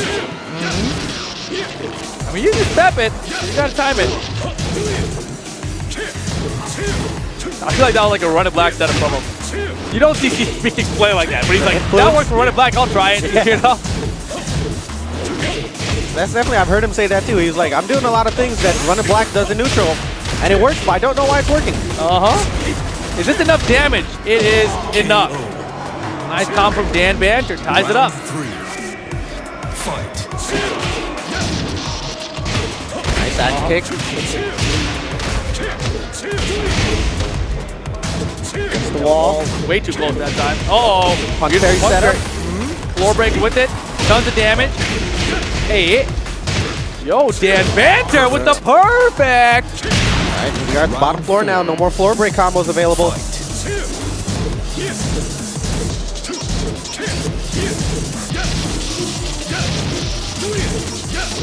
Woo. Big Duck eats the counter hit. Oh, boy. What? Where's he going? Super off axis health loop there. And Banter giving Speed Kicks a hard time. Nice duck by Speed Kicks though. Gets the while standing 2 combo. Not that good of a wall carry. 1+2 grab will get him the round. Final round, game 1 here. Final round. Not many throws from either players. That was the first one attempted, and it worked out for Speed. Yeah, Jin has a pretty good throw game too, right? Has all the options covered for command throws. And Speed Kick's working on the perfect right here, and he's gonna get it. Give it back to me. Oh, and the pop-off. I really thought that slipped away from him. Doesn't he seem way happier in tournament now? Yeah, I think he's really trying to change his mentality. And he's like, I'm just going to play. I think it's something about Southern California. We have more fun, and then we all get worse at Tekken. It's something about that combination. It's the sunlight. You guys want to go outside and stuff. Look at him. He's dying up there. When was the last time you saw Speed Kicks laughing his ass off a tournament like that? I don't know. I blame Run It Black. Yeah. It's a bad influence. Round 1. Regardless, gets in the first game here. Run It Black was actually playing a bunch against Dan Banter before the tournament started. Really? He was one of those guys that's all warming up. Maybe he was collecting information for his buddy Speed Kicks? It might have been. Hey, counter hit down forward 4 there. That's going to, oh, never mind. He drops it. KO. Could have kept it simple with Savage Sword. I don't know why he ran up and did. Yeah, not sure. Laser cannon. Wow, beautiful punishment from Banter. Hey, whoa, I love it. There. Hey, Oh, counter magic, hit baby. You got that perfect in me? Give it back. Perfect. That's a lot of perfect in this set. Round 3. Big momentum swings. Fight.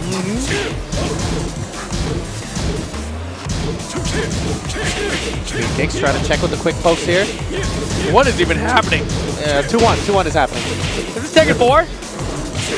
It's starting to look like it, right? Hey. That's the combo.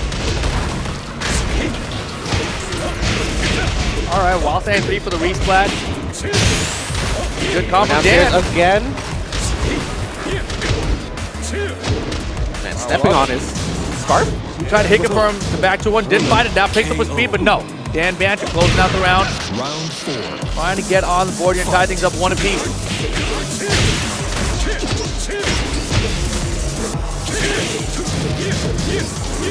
There you go. Finally, third hit period. Down 4 battle. Beautiful block. Man, I think he's blocked a significant amount of them. He's really trying to call him out here. Well, how did Jin end up all the way over there? I don't know, but that survive doesn't matter. Set point for a Speed Kick here. Dan Banter. Can you pull it back together? Oh, wow. That was a nice start of the round strat. Somebody comes swinging at you that probably worked lots of them. Speed Kicks checking in with these jabs. Wow.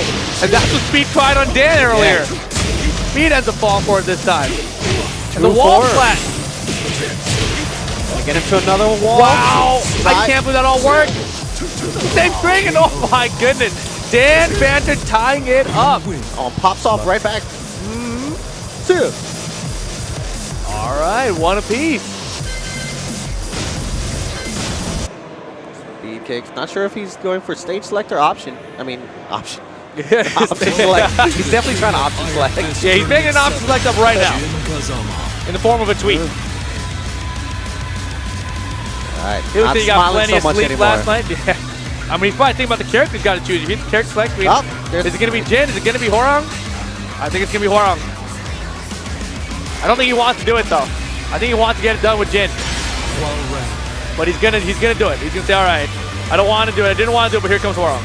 He's so expressive. Right? What's going on? This kid? He even looks more childlike. I feel like he grew up real fast during Tag 2.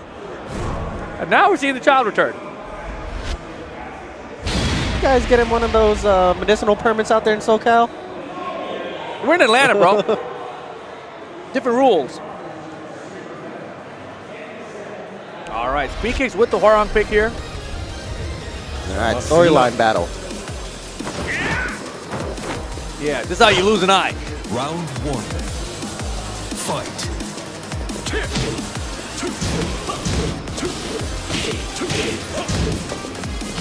Oh yeah, this is the match too. You know, speaking plays a lot of guys running black. It's a Jin Mirror match and he loses. But switches to Horong and just kind of runs through him. Right. Man, we don't know how familiar Dan Banter is with Horong either. There's a really good Horong player in New Zealand actually. I can't remember his name right now, but shout out to that guy. He beat me at Melbourne, Australia in BAM.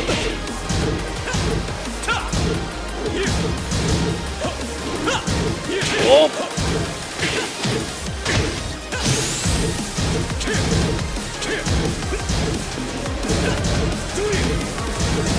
Pressure, you're someone 2-1. This time from Dan. Look at the time, wind it down here. Anyone's grabbing the low parry, not the right combo. I think he could have just balcony broke right there and taken it, but you know, this saved himself there anyway. You know, looked like he might have been in the corner, not on the balcony. I think he went for the safer choice. But look at Dan with the first round here. Speed's in trouble. Yeah, Dan now finally having the advantage in the set.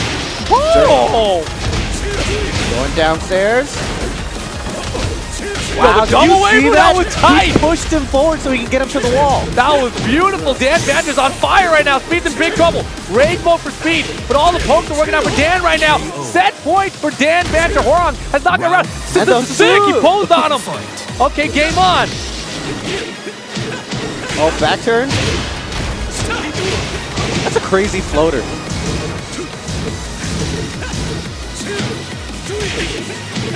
All right, Speed having to apply more offense. The parry from Jindo.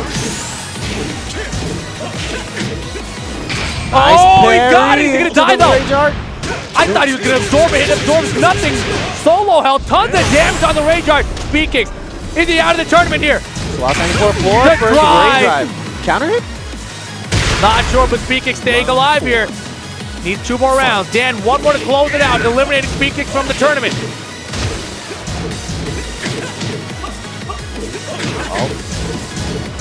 Posing on him.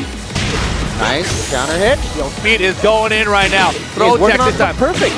No, perfect. Denied and he gets counter hit. Bro, he's in a bit of trouble. If he gets caught by Rage Art, he's gonna die. Oh my God! Thankfully that scales. I meant if he got hit by raw Rage Art after, but now this scales a lot. But look at the damage. That's like 75-80%. Oh, the slide was blocked. Beautiful block on the slide. We're going to final round here. Oh my goodness. LLR, hey from Dan Banner. Oh, 4-4. The mid, half-life gone from Speed Kick. Set point to down 4-2. Find the spark, that's gonna get him to the wall for sure. Trying to keep the wall pressure. Dan Banter rolls his way out, but eats the counter hit. Oh, he got raised now. He went for parry, the throw will do it. Speed Kicks eliminates Dan Banter back and forth. Tacoma enjoyed that one. Yeah, round of applause, that was good. Woo! Fun to watch. But shout outs to Dan Banter. Hell nice yeah, showing here. Shout out to Playtech. Exactly. He was stressed, man. Speed Kicks was stressed. That's, oh my, how did he bring that back? The clutch decision there to block the running slide in the fourth round. It could have been a running 3. Right, so that was a lot of fun to watch. Dan Banter, though, out of the tournament. Shout out to New Zealand. But Speed Kick's going to be staying in it on the loser side of things. Coming up next, we have another international match for you guys. We got Japan versus Peru. Didn't you forget that one, did it? No, I wanted you to say it, but you didn't do anything. So then, you know, I'm letting them say it. Now, Gen versus Nene, that's what's coming your way. Should be interesting. I don't think I've ever seen these guys play. No, for sure. Should be fun. Is he a recent pickup from Rock Dragons? I didn't know he was Rock Dragons, so that's cool. Well, I remember he was Nene the Dragon, so maybe they're like, hey, you can join our team. Yeah, I'm Rip the Dragon Law. That's my name. Rip the Dragon Law. Going to pick me up, Rock Dragons. Let's go. Hey. Rip the Dragon. But no, yeah, Gen versus Nene. Both these guys in the losers bracket as well. It's just shark-infested waters, right? This loser bracket is insane. Gen, one of the guys who has a chance of still qualifying for the Thailand top 19 spot. I think he's got to win the tournament, though. For sure. I think he's got to win the tournament, and he's in the loser side of things here. So, not going to be easy. And he's got to go through Nene, and who knows who else. But coming up after this, we got Saint return to the stage again. So Saint, as you know, every single one of his matches is going to be so important to see if he makes it into this TWT or not. TWT finals, I should say. Yeah, Saint, one of those guys that is definitely on the cusp of things. If things don't work out his way, he will not make the finals. Get Gosu. Liquid Gen. That's a Spider-Man jersey. That's the Team Liquid jersey. Yeah, I know. They've got a cross-promotion thing going on with Marvel. Welcome So the jerseys have like Avengers designs or Spider-Man designs. Yeah, it's awesome. Yeah. But Yeah, Liquid Gen, you know. Yeah, my name's Rip Liquid Dragon of America. Sponsor me. Want to wear a Spider-Man jersey, I want the Spider-Man jersey. right? But it's got to be long sleeve. How do you make a short sleeve Spider-Man jersey? martial law. Well, maybe Gen doesn't like long sleeves. Yeah, maybe there's an option. Yeah. If there's an option, I would love a long sleeve Spider-Man jersey. Hell yeah. With pants too. So once And a mask. For the next battle. so basically, you just want to cosplay. I want a cosplay. If they gave me a costume, a full Spider-Man smart. cosplay outfit, I would wear it. Dad bought Spider-Man. Be like the one from Spider-Verse movie. 40-year-old Peter Parker. I'll be that Spider-Man. Game on. Gen versus Round Nene. one. Liquid versus Get Fight. Gosu Rock Dragons. And Gen opting with the law pick. Yeah, what the hell? We're talking about how he's like mainly owning Shaheen now and everything, and here comes the law. Bing bang, boom. Ooh, gets a punish. I mean, not a launch, but better than just jab. Nene getting the back 1-2 wall flag. Boom, right into Ray Drive wants Devil Form. We're gonna see the Hell Sweep. Is it Weibo time? Ooh, that was far. Oh my mid god! electric. Boom, there's that Hell Sweep, but it's in the Yikes. combo. Round 2. All right, first round of Nene. These guys look like they're in a business meeting. It's a very fancy business. Beautiful. Lets him whiff the electric. 3/4 is there for the whip punish. Junkyard low combo. Buff damage in season 3. That easy stuff. Why did he give a mix-up? I told Jimmy like about the end. Like, why is there a mix-up? He's like, yeah, man, fuzzy ball. You should never get hit by the mid. I'm like, all right. Round 3. You're Jimmy J. You'll never get hit by the mid. Fight. Hey, never say never. Said it's fuzzyable, man. Again, one of those guys, man. His character selection is super interesting for me. You know, like when we first met him, he was a Leo Bob player, Right? and then Like, where did Law come from? yeah. And Law's one of those characters where, like, I've never seen someone pick him up later in their Tekken career. I mean, I think this Law is for like a player like Gen or even like Lohai. You know, you can pick up this Law pretty easily and do very well with himself. Fight. Well, Lohai's one of those guys. Like, he started off with Law. He's been playing Law forever. But Shaheen's better for him. Yeah. He's way better with Shaheen. And you know, if you ever played the Law Shaheen match a lot, you'll start recognizing that Shaheen is a lot better at the crouch dash mix and everything at range. Yeah. He has much better options. Yeah. Oh, beautiful sidestep right into the electric. Nice punch from Nene here. Get to the wall. Boom. Hella damage. All right, going to final round here. Final round. Okay.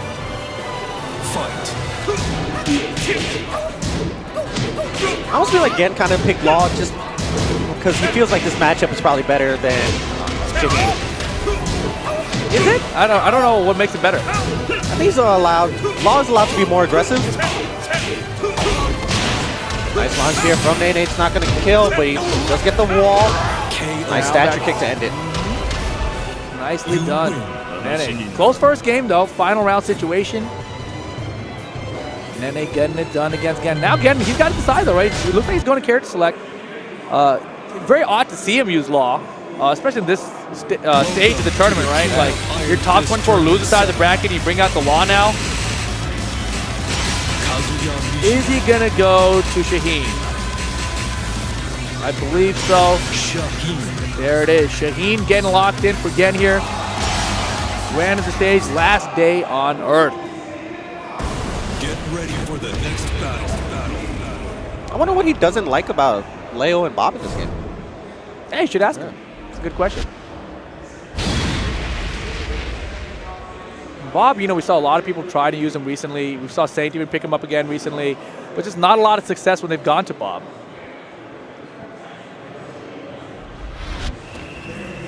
But now we get to see Shaheen.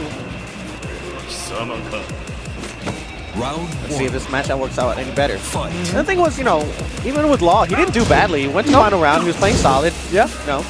But definitely it's not his main, right? Like, clearly Shaheen's been his main, his most successful tournament character. And look at that hop kick range. That's beautiful.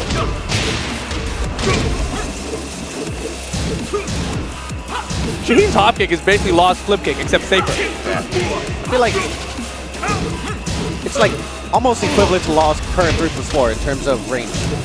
Just one frame slower. No way. Almost. 3+4 is hella range. KO. Nice though, again, solid first round here. Gives them the boot on the board first round. Starting off good. Oh my god, Nene, please! Next him to the wall.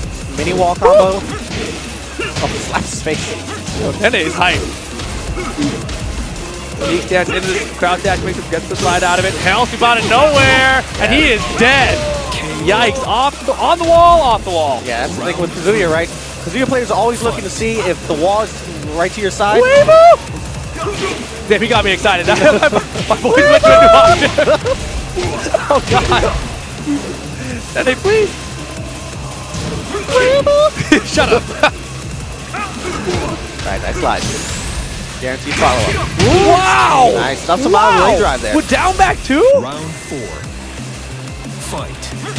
That was impressive. That's the kind of range drive that usually, you know, beats everything else, right? You do a jab or you do one low kick, boom, range drive, you're dead, right? But look again, answered back. Yeah, look at that damage from one combo. Nice block. He went for the hell sweep and gets stuffed out of it, and the throw will do it. Again with Shaheen, 3 rounds to 1. Oh man. And he's trying to shake it off here, switching the stage. Where are we going? He can choose this one. Where does he want to go? Brimstone and fire. I'm always interested about certain players' stage selection. Like why they feel, like what, does he actually feel like this stage benefits him, or does he just like the stage? Yeah, I don't know. I mean, maybe it's like a home court advantage for Kazuya. You know, he's been thrown off of cliffs and into volcanoes. He's like, yo, yeah, Kazuya belongs here.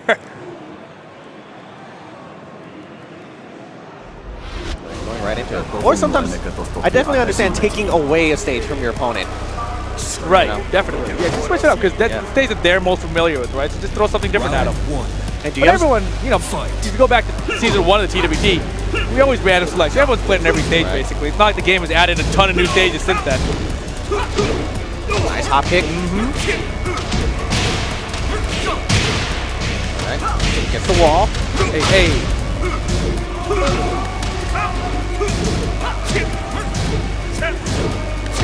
Nice defense here from Gen. Kind of getting stuck in the corner though. Slides his way out. Slides have been working. Hey, big launch here. This is huge. Oh, huge drop. Once again gets stuffed out of the rage drive. So crazy. Yes, looks like Jen has been favoring mids whenever Nene has rage, right? Like quick, solid mids. They've been working. I'm gonna try this out. Oh my god. And I feel like Nene is not playing in that kind of aggressive way that we're used to seeing him play. I mean, you know, Gen threatened the hop kick already. Shaheen's 4-1 is a solid counter tool. Solid side step left edge down 4-2. That scares him. Oh, small punish. I know exactly what he had, like a kind of brain fart between up 4-4 and down 4-2 to punish. Wow, throw him out of the power crush and no break possible. And in the back, set point for Gen here. Round 3. Yeah, nice comeback to Shaheen pick, really working out for him. Yeah, almost like sticking your main is useful. Hey. Nice block and punish on the hop kick there. Good, went for it again.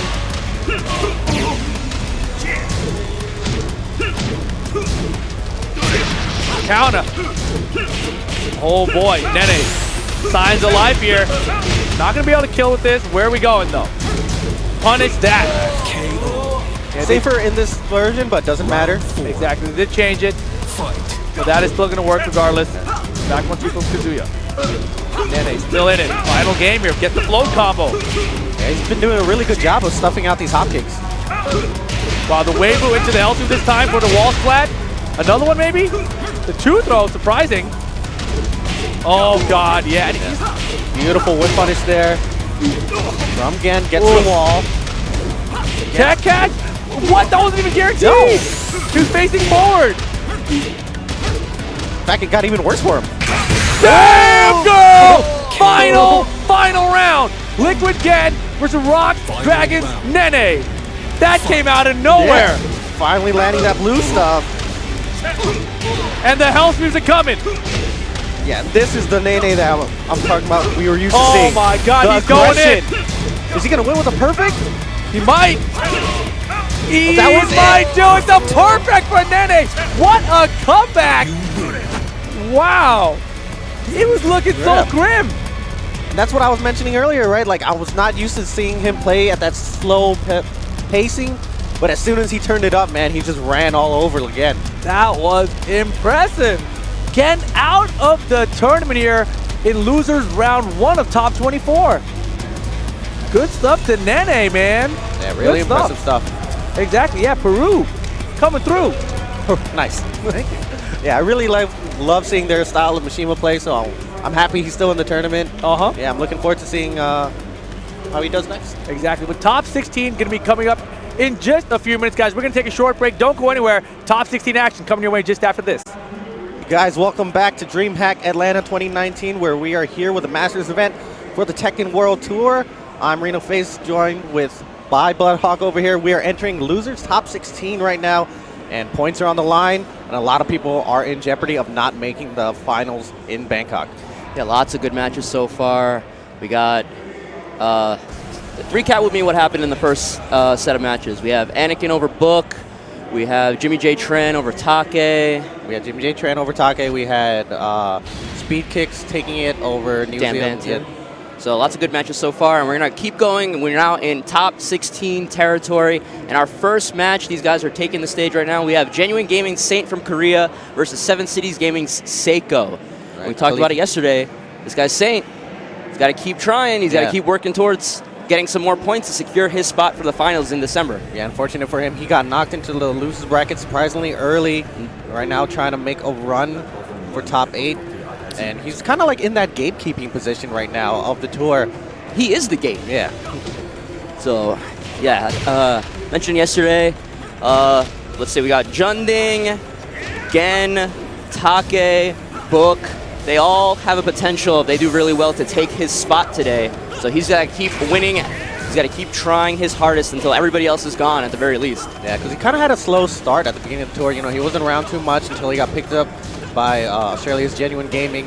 That's when it kind of like sparked a fire underneath him to start playing again, to start doing well again. Yeah. Seiko yesterday, his last qualifying match was a bit of a frustrating one. He had to play Ace Unlimited, that weird Ace style. We were talking about all those up 4-3s with Jin, the jump back while standing 2 special, but he managed to clutch it out, get this far. Yeah, but this was a tough one. You know, Saint obviously, even though, you know, he hasn't been around as much as he used to be during, like, back during the Echo Fox days, but definitely still no slouch.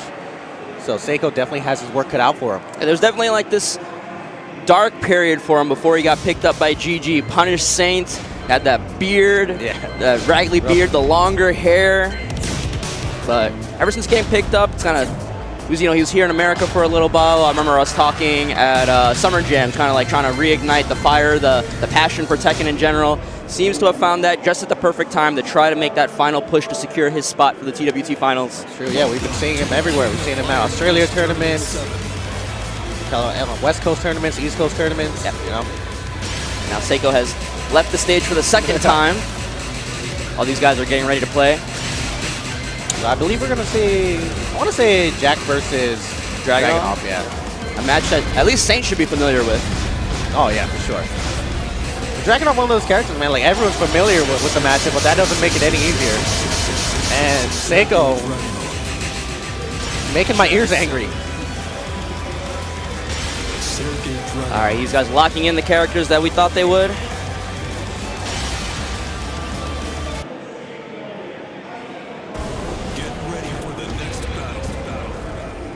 We're going to get into this first game. This is a losers top 16 match. Loser goes home. Violet Systems. And even though I know Seiko, obviously Seiko wants to do well, this particular match obviously means a lot more to Saint. Yeah, the spotlight is definitely all on Saint right now. So we're gonna see. A lot of people watching him. His fans, his enemies. And we're gonna get into it. Ooh, challenges the Russian Assault right away with the forward 2 counter, and then big hug. Should get the wall here on this combo. Yeah, here's the thing about Saint as a player, man. I feel like he never really needs a full-on warm-up. He always comes out pretty strong. Yeah. Quick pokes right now. Yeah, Jack versus Dragunov, Season 1? Yep. And down 4-4, taking that last little bit of life and taking the first round. Oh, Seiko eating the counter hit launcher. Gonna get him to the wall. Perfect wall splat. Saint. Ooh, nice duck on the throw, no punish. Oh, meets the power crush boot. And the way Saint's playing right now, nice block, but a little bit too far on the punish. Yeah, he was supposed to do forward 1+2 there. Yeah, I think I mentioned it yesterday. You can block the punch on that throw, but the pushback makes your punishment a little bit weird afterward. It's funny, right? He got the hard part, but messed up the easy part. Well, sometimes you're not ready to get the hard part, so you forget the easy part. And now another launcher from Saint. Looks like Seiko's trying to like take the fight to Saint, and Saint's just like, you want to brawl? I'm fine with that. Seiko eating a lot of counter hits, you know. Saint's just catching him mashing a little bit. Yeah, but Seiko just got his first combo of the match, it felt like, and trying to get something going here. Got the wall to his left. Ooh, runs to the down back 1. Got the red on. Nice, uses it. No, dodges the back, down, up forward 1. Yeah, it was a beautiful step, but didn't really capitalize on it too much. Could have killed him. Another. Gotta be careful with doing these down lows twos getting blocked. You see the way Saint was moving in that situation. He was always a little backdash into the duck, trying to outrange the mid and then be ready to block the low. Just using movement to sort of limit the options that he has to worry about at certain ranges. Yeah, Seiko's needing to do something. Seiko just, it looked like he was just trying to force the match in his momentum, but because of it, he just kept eating these counter hits. All right, Seiko trying to take a time to compose himself, switching the stage. Looks like he's hovering Kinder Gym right now. Thinking about it. He's not really sure. I think he wants the space, but the option of getting a wall. Yeah. Get ready for the next battle. Talking to himself, trying to. He's going crazy, man. Trying to. I wasn't gonna say that much. I was gonna say he's trying to center himself, psych himself up, telling himself, you know, you can do this. You're capable of winning this match. It's important to always have that confidence, especially when you're playing at this high level. It feels like it's a part of it is obviously the mechanical, the physical, the ability to play, but part of it is just not losing that confidence in yourself to perform. The mentality definitely needs to be there, so we'll see how that works out for him right now. Nice punish on forward 2. Oh, wow! Raise the roof, raise it again. Oh, just short, but still enough time to get the combo. Percent press. That's so insulting that you have to eat that second hit. Oh, that's it rip. Maybe Seiko doesn't know it's a mid-mid now. Yeah, man, that's why I hate when they do stuff like that. Like, you've been ducking this string for like forever, and now you make it a mid. But again, Saint 4 rounds in a row so far in this top 16 losers match. Yeah, trying to keep his Tekken World Tour Finals chance alive. Nice duck, minimal punish from Seiko. He's got the wall position here. Saint trying to fight away. 1-1-1. Yeah, Seiko trying to keep that wall pressure up. And look at the posturing from Saint. Seiko's like, you want duck? Fine. Saint continuing to fight with this back to his wall. All right, slowly, slow but surely, trying to edge him his way out. But then you see Seiko walking with him to keep him pinned down. But now finally moves it out to mid-screen. All right, both about even on health. Only 15 seconds left on the clock, though. Neither one in rage. Yeah, they need to make something happen, and there it is, the down forward 2. And Seiko reeled back in his seat when he ran into that launcher. And a big whiffed raid drive right there. Saint with 5 rounds straight. Seiko needs to get it together if he wants to stay alive.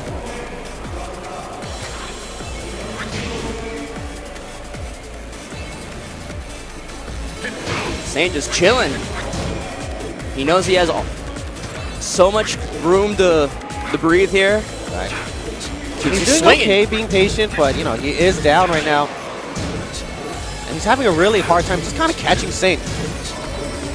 Feels like Saint's either blocking everything or beating him to the punch. Saint just holding down, just crouching in mid-screen. Oh, just tags him with the jab when Seiko finally just coming. Finally gets a clean whiff punish here, though. Is he gonna get the whole wall? Yes. Oh, but what was that? I don't know. Power crush keeps going. Whatever, let's brawl. All right, press the punch. Seiko nods his head like, okay, yeah, that's what I needed. Yeah, clawing and scraping, but finally gets himself around. Counter hit down 2. Missed the punish on that down 4-2 earlier. Ducks in his face while Saint, but drops the combo. Maybe Saint's running out of gas here.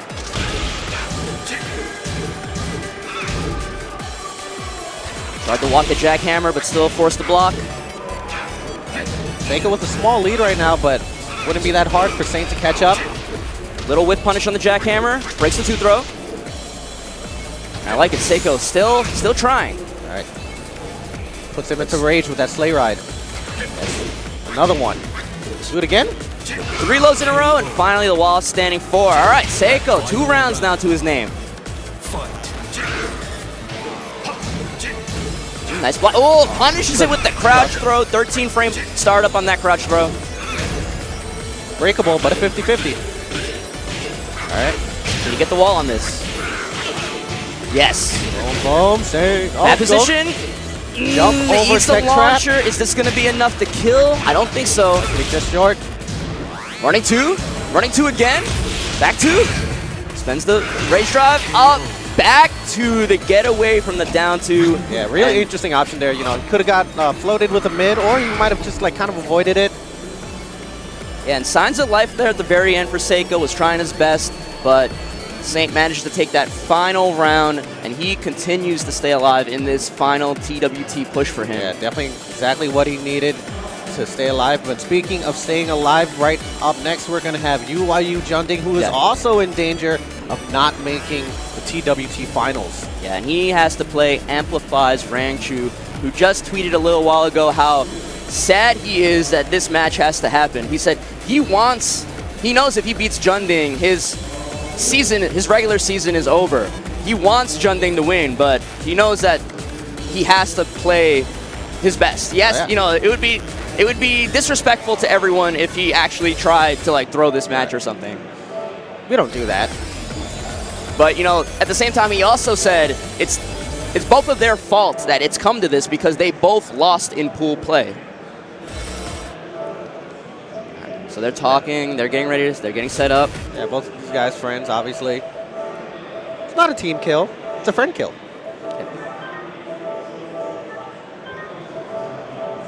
And making Rangchu, the consummate professional, making sure controllers are deleted.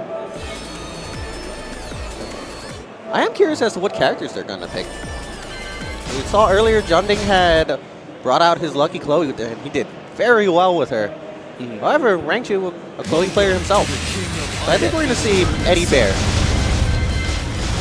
Yeah, Rangchu has the bear. As we all know, the defending TWT 2018 champion. He's got the bear. He's got a Julia that we saw yesterday. Also the Chloe himself. You said Junding with the Eddie and Chloe in his roster.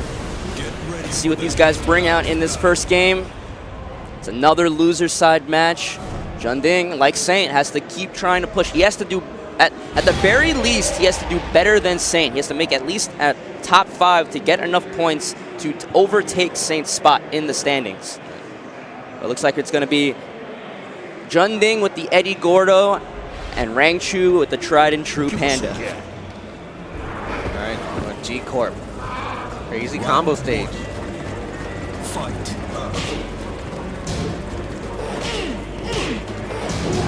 Little pokes back and forth here. That last hit on that 3-hit string, minus 14, not the right punish from Junding. Yeah, could have gotten an easy down forward 1-1 there. Yeah, that's the problem with this matchup, at least for Eddie. Like, so many of Panda's moves are like punishable, but they leave them in crouch, like minus 13, minus 14 crouch. Eddie doesn't have a scary punisher for those situations, but runs into the side step 3+4. That 2 is mid, right? Yes, you're right. Oh, nice. jungle kicks, and then the up through +4 to take that last little bit of damage. Fight. First round for Junding. Nice block. Punishing with the bear uppercut. Yeah, Bear, I don't think has an easy float for Relax, so just trying to take as much damage as he can. Nice down 4-2. Yeah, tried to go for the down forward 1-1 that time, but not fast enough. Nice block, good punish. Faded. Wall's pretty close, yeah. Modified combo. Side wall splat though. Interesting stuff there from Rangchu. Yeah, as you saw there, not fast enough to float. This is an awkward matchup. Yeah. Nice. Floats him out of Relax. Yeah, spends the range drive to get the wall position. Oh, and stuffs out the rage drive. Not even with a single hit. Lets it go with the Bear Twin Pistons, and now tied on rounds. Yeah, it almost looked like he confirmed it.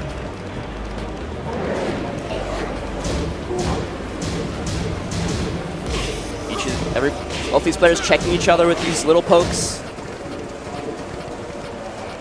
That strong jab from Bears. One of the things that makes that character good. Alright, Rangchu trying to apply wall pressure here, but Junding trying to jab his way out. Yeah. You want to jab? I'll jab you back. But this wall is getting closer and closer. Man. Oh, breaks it. That's definitely going to kill. Yeah, Panda has so many options to hit Relax.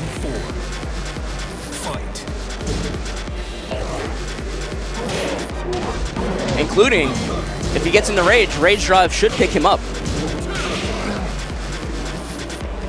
So that's interesting. I think like Bear rage drive is one of those such big like utility ones. Like once Panda has rage, like you can't stay on the floor to avoid Oki anymore because he'll just scoop you up for another combo. For sure.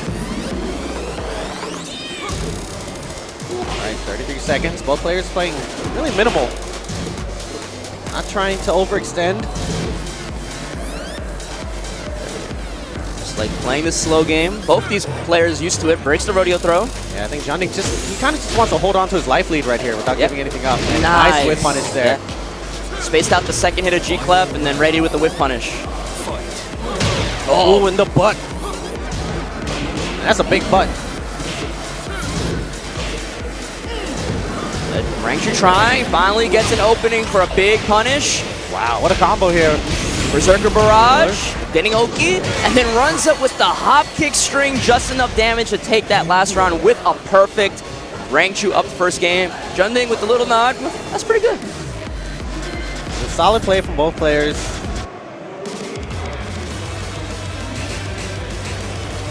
Rangchu going to stage select here. What does he want? Does he want walls? Does he want no walls? Domo de Sirio. Pretty common choice, I feel like, throughout from a lot of players this tournament. I think the space is nice. Like, you don't get to the wall too easily. Having that option of balcony break. Yeah, you know, it's like a grab bag, right? Yeah. You get a little bit of everything. Yeah, if you control it. And then when you go downstairs, the downstairs is huge. Yeah. All it needs is a floor break. Like that, the practice mode stage in Tag 2. Oh, yeah. Stage that has everything. This stage has everything. Round one. Fight. All right, getting into the second game. Again, this has been the story of the match. Lots of slow-paced poking until one person tries to commit to something big. Either it works and they get a launch, or they run into a launcher themselves. Breaks the balcony early. Bear running headbutt. Trying to pressure with the bear stance. Mix up. Little punish on the get-up kick. Oh, caught him looking. Oh, but the bear, the weird hitbox on the larger characters means I'm not sure if that combo is consistent. Yeah, might have to go for something else if he can get anything consistent at all, but side step 3+4 finds the mark. Is it going to be enough? Do it. Yes, yeah. Just enough damage. Round two. Fight. All right, Junding trying to slow down the pace here, get things going in his favor. Yeah. Balcony got broke early, so they have all this room to play with, like you mentioned. Bear uppercut punishes. Oh, but counter hit. I think that's the first time we've seen him hit that counter hit down 4-2. Tries to get the wall. Awkward splat. Yeah, right into the relax mix-up. Now, let's back up.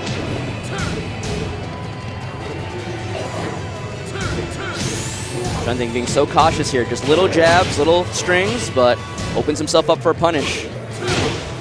Trades with a jab. Oh, tried to punish the relax, but the spring kick avoids it. And now Junding, 2 rounds to his name. All right, nice punish on the butt. I think he can get down for both kicks. He's gonna try to push the wall here. Gets it. Right into the bear stance mix up. The bear's on the hunt. Nice duck. Overextending a little too much. I thought that wall was going to mess things up, but it was the perfect spacing to kill. Great awareness from Rangchu. Yeah, gets his first round. This round here. Down for one. There we go. Didn't believe on it though. Just doing the first hit. Little punish. Little combo. Yeah, Rangchu just kind of trying to control the space over here while Junding runs away. Floats him. Junding has definitely been taking more risks than Rangchu has, and is eating minimal, you know, some damage for it. Yeah. Nothing too crazy though.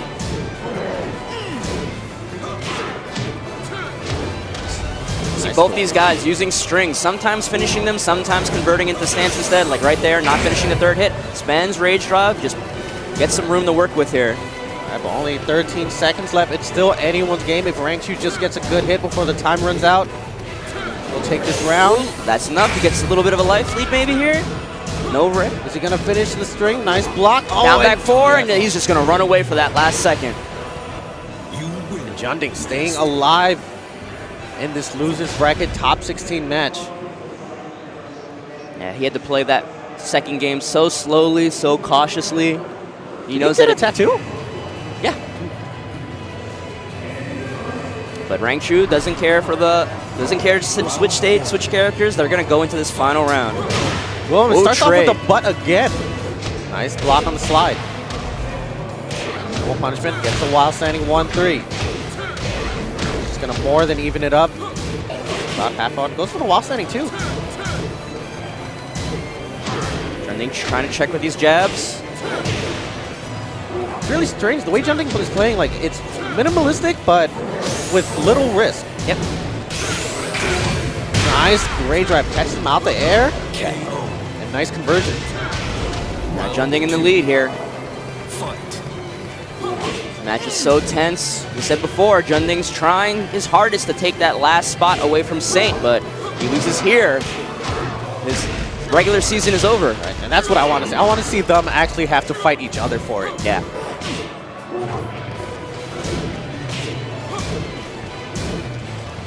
Junding with this wall position, but again runs into the bear twin pistons. Rangchu's placing on these down 4-2-1s has been immaculate throughout this set.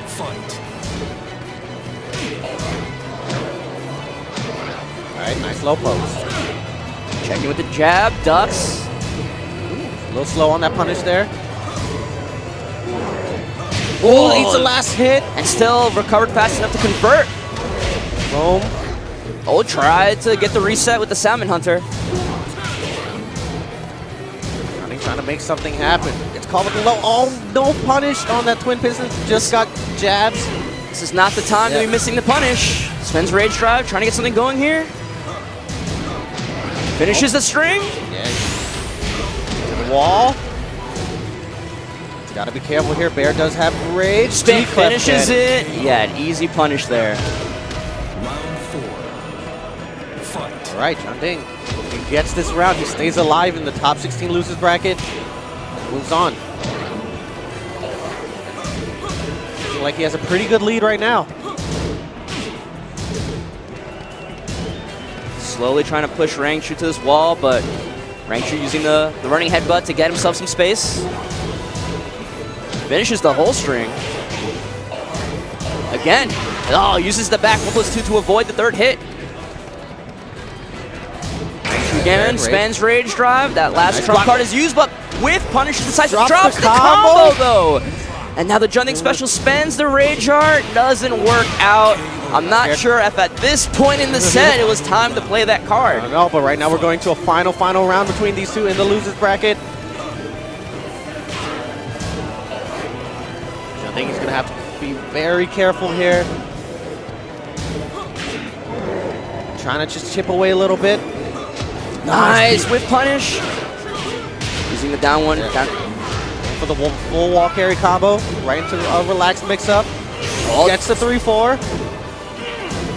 A 4-3, a double 4-3. One last hit. Again, there we go. Beautiful. Uses the rage drive to pick up relax, but now he's got to make this whole comeback. Oh, once again. It's 21 seconds left. Still 10. A comeback is very much possible still. Junding turtle up for this 15 seconds. He doesn't have to because that last little low is enough. That sigh of relief. Junding gets to move on, but he's still not safe. He has to keep winning. Yeah, he's not out of the woods yet. That was just one step on the journey here. Yeah, but good stuff to him. Rang Chu, unfortunately, is out of the tournament, but, you know, in terms of TWT standings, he's completely safe. He's he'll pretty still much be there in qualified. finals. Yeah, Junding was the one that was in danger. Yeah. So good stuff to him. He is going to move on in this top 16 berth. But next up in losers top 16, we will have Jackie Tran from the US versus Panda Global's Speed Kicks. Also from the US. Yes. Yeah. Speed Kicks has been having an interesting showing so far. We saw him playing earlier. He's really almost like theatrical. Like he's really smiling. He's not like as stressed as he normally is. I think he's coming in with a very different mentality than we're used to seeing from him.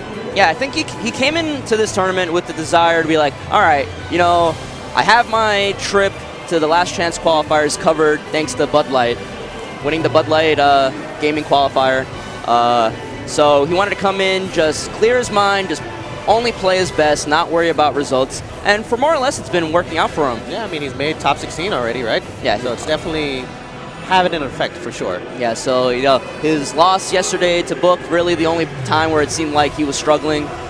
Book in that matchup, amazing, just sidestepping a lot of the flamingo strings, getting the whiff punish, showing that Season 3 geese damage is still a factor, but when did Jackie Tran lose today? Did he lose? I haven't seen him play at all today. Hasn't played at all? Yeah. So this will be the first we see of him. I see Speed Kicks on the stage. He is scanning the crowd for his opponent. Maybe Jackie Tran is missing again. But after this, so unprofessional. After this, our next losers top 16 match will be the Fusion from the Midwest versus Rocks Dragons Nene from South America. I believe Fusion took out Glaciating earlier off stream. Interesting. Yeah. Okay. But again, we are waiting for Jackie Tran to make his appearance. Yeah. So once again, points are on the line. So this tournament does affect a lot of the players in it. It's been a really unpredictable bracket so far with so many international players not going into losers early in their pools. In America, doing pretty well. America's doing really well, right? 3 players. What's the winner side top 8? Is it going to be Anakin versus Kakoma? Right. Well, I don't know about the matchups per se, but I know Anakin is in winners, Jimmy J. Tran is in winners, and Spiro. And Spiro Jin. So 3 Americans in winners and a bunch of international players in losers, including Nene, who was recently picked up by Rocks Dragon, and a bunch of those Korean players that we just taken out Gen. Yeah, Gen has been taken out. Yeah. So again, we are waiting for Jackie Tran to make an appearance. Speed Kicks on the stage. He's looking down, chatting up with Ryan Black.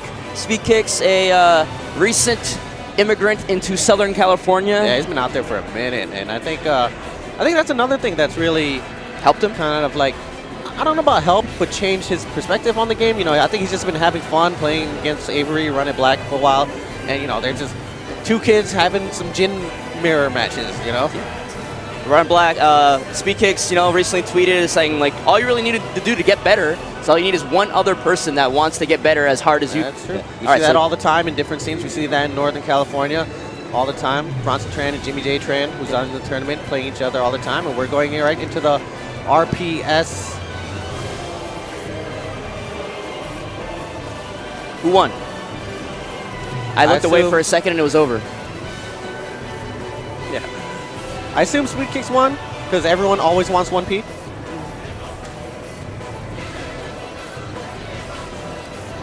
But you mentioned it briefly when we were talking about Speed Kicks playing Run It Black in Southern California has kind of brought out the Jin again from his repertoire. That was the team that he played in Tekken Tag 2, that Hwoarang Jin. In Season 2, though, he was kind of dabbling with a lot of characters. I think just trying to have a cheap character backup for that Hwoarang. He was playing a lot of Steve. He played a lot of Miguel. Remember in Season 1, he had a Pocket Law. I've seen Law, Leo, Kazumi. Yeah, but I think playing with Run It Black a lot, like you said, has kind of reinvigorated his passion and confidence in that old Jin pick. And you've seen it. You've seen it happen when he's been playing at Wednesday Night Fights and Red Bull Conquest in Southern California. We've seen that Jin be very effective in the tournament this weekend. Now, who's he going to bring out against Jackie? I wouldn't be surprised he brought out Hwoarang because Jackie is definitely going to play Jack 7. And that matchup, I think, definitely favors Hwoarang. Unless he decides to bring up that Paul again that he tried on Anakin. I just remembered who he lost to yesterday. He lost to Anakin. He tried to bring out the Paul against Anakin's Jack. See Speed Kicks there, rocking the Kwanba Obsidian. Type in !mark joystick in the chat. Check out some Kwanba gaming peripherals. And thank you to Astro Gaming for powering audio at every station with their award-winning A40 headsets and their mix amps.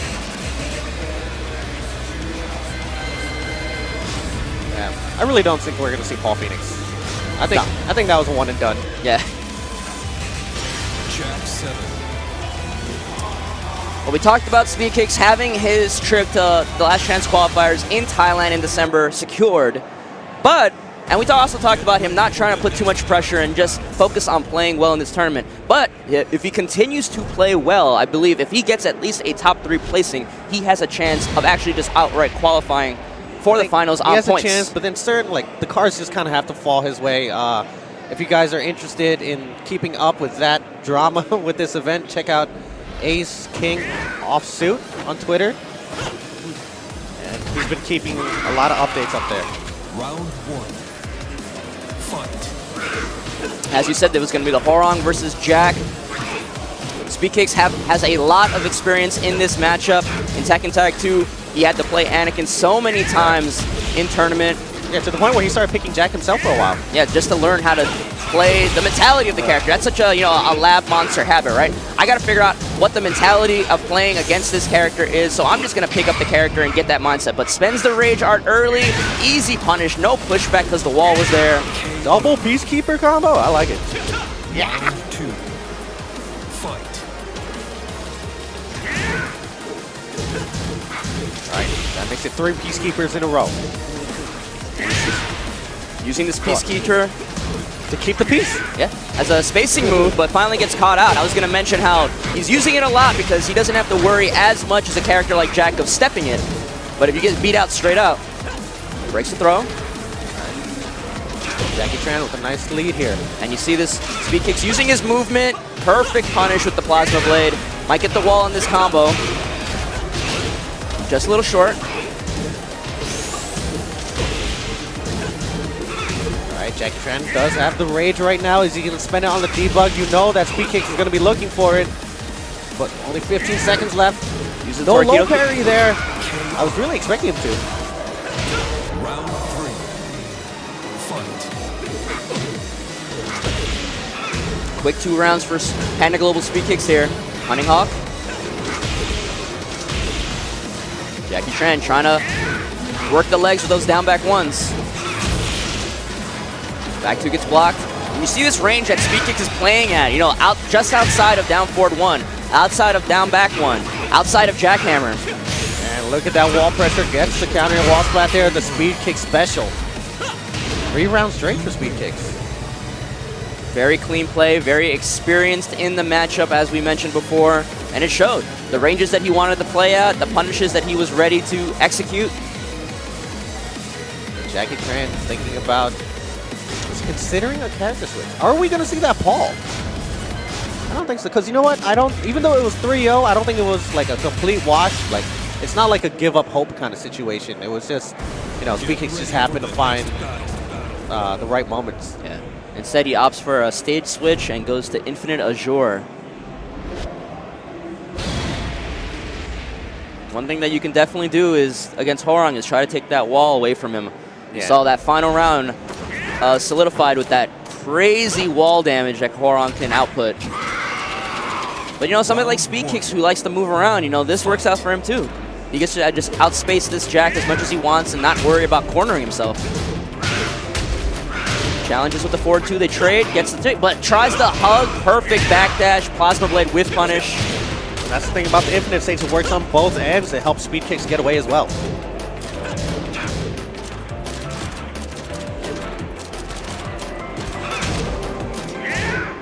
Speed Kicks working with this life lead. Yeah, managed to get the jackhammer to whiff. Doesn't really get much out of it though.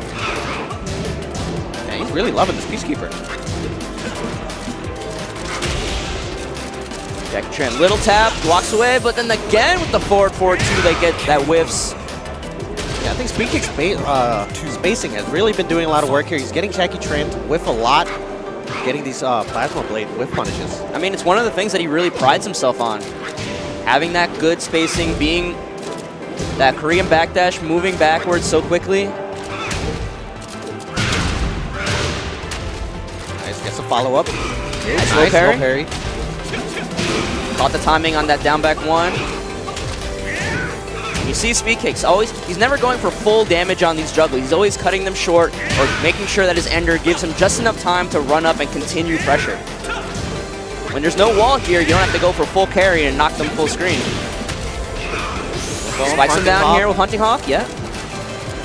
Jackie Tran he's gonna have to make something happen. He's got to say that might hit, and that's gonna do hella damage. It's not gonna kill, but definitely puts him back in the running. Full screen, are we gonna see the baseball slide? No, he runs it full screen and eats the wall standing 4-4. Now Panda Global Speed Kicks 1 round away from moving on. About to be a double no round Brown. Low parry Peacekeeper. Shuts him down with that low. Yeah, he's, Hunting Hawk pressure. he's just pressuring so hard. Oh, right. Press. Jackie Tran trying to get something started here. A little bit of extra damage.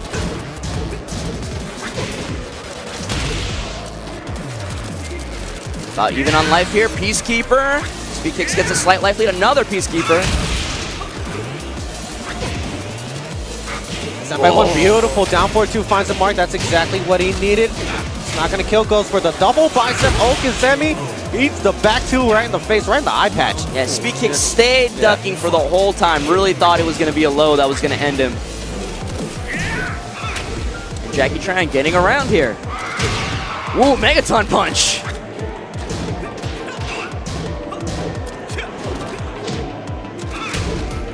Jackie Tran now rallying back. Yeah, Jackie Tran trying to break the guard of Speed Kicks with those jackhammers, but double Peacekeeper answers back. Triple! Keep the piece. How did he not go for a 4th one? It's the rule of 3s. There you go. There's your 4th and a Plasma Blade with punish. Drops the combo though. Jackie Tran with the rage now. He can make something happen if he uses it right. 23 seconds left on the clock. Another piece. Not ready with the with punish. No duck on the high string there. Only 16 seconds left. Jabs him out. And that new down forward 1-3 takes that little bit of life, and Panda Global Speed Kicks moves on. Yeah, no pressure, just play your best. Yeah. It's just a little, you know, it just took Jackie Tran too long to get started there. You know, he showed signs of life at the very end, but he just couldn't find that speed fast enough. Yeah. You know, and Speed Kicks ends up taking it. I mean, lots of great stuff from Speed Kicks there. We saw him outspace, get plenty of back 3 with punishes, and he was just making a lot of really good decisions. Yeah, you just saw, like we said, the experience of playing against that matchup, having to play against somebody like Anakin so many times, just gets you ready. It's like there's that feeling of like, you know, you've played against somebody like Anakin, one of the best Jack players in the world. So it feels like no matter who else comes against you with that character, it's like, can they really be better than Anakin with this character? It kind of instills you with that level of confidence when you've been training against that character with world-class talent. And you saw it with Speed Kicks, always standing, moving at the right ranges, always being ready with the right responses. Placing himself perfectly so many times for those back 3 with punishes, and because of that, he moves on. Yeah. And next up, we're going to have an interesting matchup here. Fusion of kind of a fresh face, I want to say, right? From the Tennessee scene, brought up by the likes of I Eat Bamboo, I believe. And going against Rocks, Dragons, Nene, the Dragon. Yeah, we saw Fusion have a really impressive match against ATL's Clint the Beast yesterday during pool play. We just saw Rox Dragon's Nene have a very good match against Japan, Liquid Gen from Japan. Yeah. And both these guys trying to keep their tournament life going here. And this should be a really interesting matchup. I assume what we're going to see is Lucky Chloe. Where, as you can see on Fusion Stick right there, when you're that dedicated that you have your character artwork, you know, you got to pick that character. Yeah, and I also see that bat top, so I'm assuming that he'll use a Korean like lever. A crown, yeah, crown stick. Damn, you can tell just by looking. Yeah. Okay. Been around long enough, bro. Not my first rodeo. Yeah. I know my sticks. Yeah, Nene here trying his best, having a very impressive showing so far. If I'm correct, though, even if he manages to win this tournament, I don't believe that is enough points to actually qualify him outright for TWT Finals. Yeah, so he's just here to do his best, get some experience, play, show off the new sponsor. Yeah. And this is going to be quite a matchup. Lucky Chloe, you know, one of the newer characters in Tekken, the series. Yeah. Versus a legacy character, Kazuya, who's been in here since Tekken 1. And I don't know how old Nene is, but he plays this character with the confidence as if he's been playing it his entire life. Like, maybe born playing Kazuya. But like you said, Fusion with the Chloe, Nene with the Kazuya. Last day on Earth. Yeah, it's like two total opposite characters. I love it. Right, whiff on the back four, down back four rather. Challenge with the jabs. Oh, sidestep electric. Breaks the seal in the first round. All right, here's the thing. Nene has this really kind of aggressive Mishima style, right? There we go, the hell sweep. Yeah. But Lucky Chloe, she's one of those characters, as nimble as she is, she doesn't really have a lot of like good panic buttons. She has no counter hits, like quick counter hits. She has no parry, you know. She's got that hop kick though. Yeah. But we've seen out of Nene lots of times in this tournament this weekend. His block punishment with that electric is beautiful. Yeah. But I mean, it's one of those, I feel like you kind of have to, you want him to prove to you first that he can. But I feel like for the most part out of Fusion's gameplay, he doesn't really seem to be that kind of crazy style Chloe. He really just wants to poke you down, play solid. Lets her go on that string though. Yeah. Spends a rage drive. Nice punish with the 2-2. Doesn't get the new just frame though. Yeah, Season 3 on that 2-2. There's a just frame that adds extra damage and a knockdown. Potential wall splat if they're close enough to the wall. Breaks the throw. Break, 1-2. Counting for us.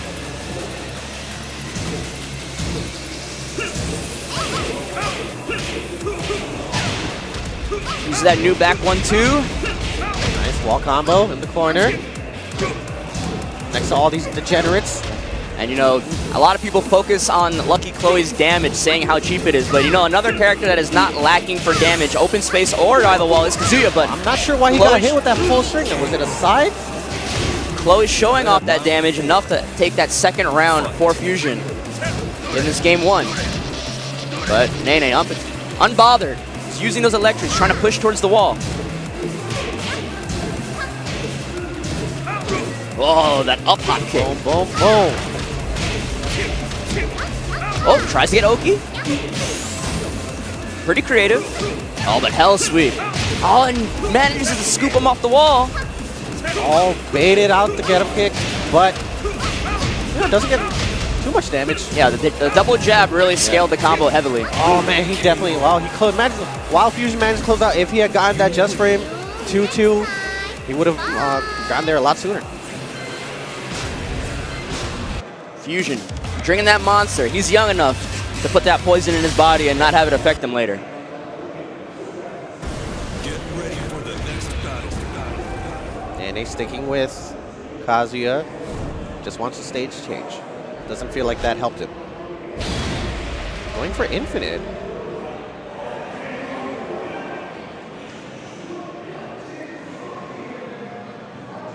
I was seeing a lot more Lucky Chloe today than I expected. I mean, it's basically two Lucky Chloe mains, right? Junding and Fusion. I wouldn't call Junding a Lucky Chloe main. Dabbler. Round 1. More than a dabble. Connoisseur. Yeah. aficionado.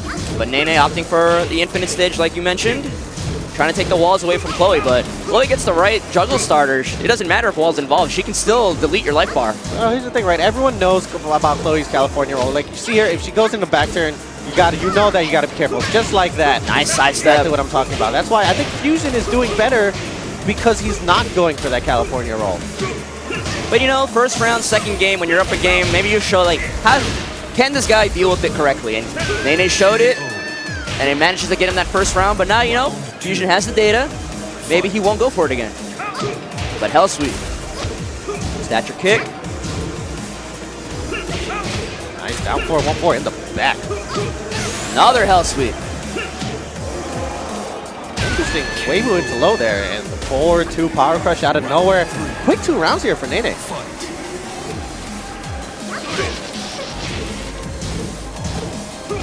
Yeah, looks like Fusion's kind of having trouble getting started now. Not sure where all that momentum from the previous match went. I mean, a couple of those rounds were because of lucky string. Like that last round was the side wall splat on the string. So maybe that's part of the reason why Nene went to this infinite stage to take away those situations, but avoids the down forward 4 and punishes with twin twistons. That new range on that down 1+2 low. Oh, gets the Ray Driver. We're going to see a full combo. Boom, boom, boom, boom. Not enough to kill. Okazemi, does Nene know about the kick up? He does not. And that standing 3 enough to put Fusion on the board in this second game.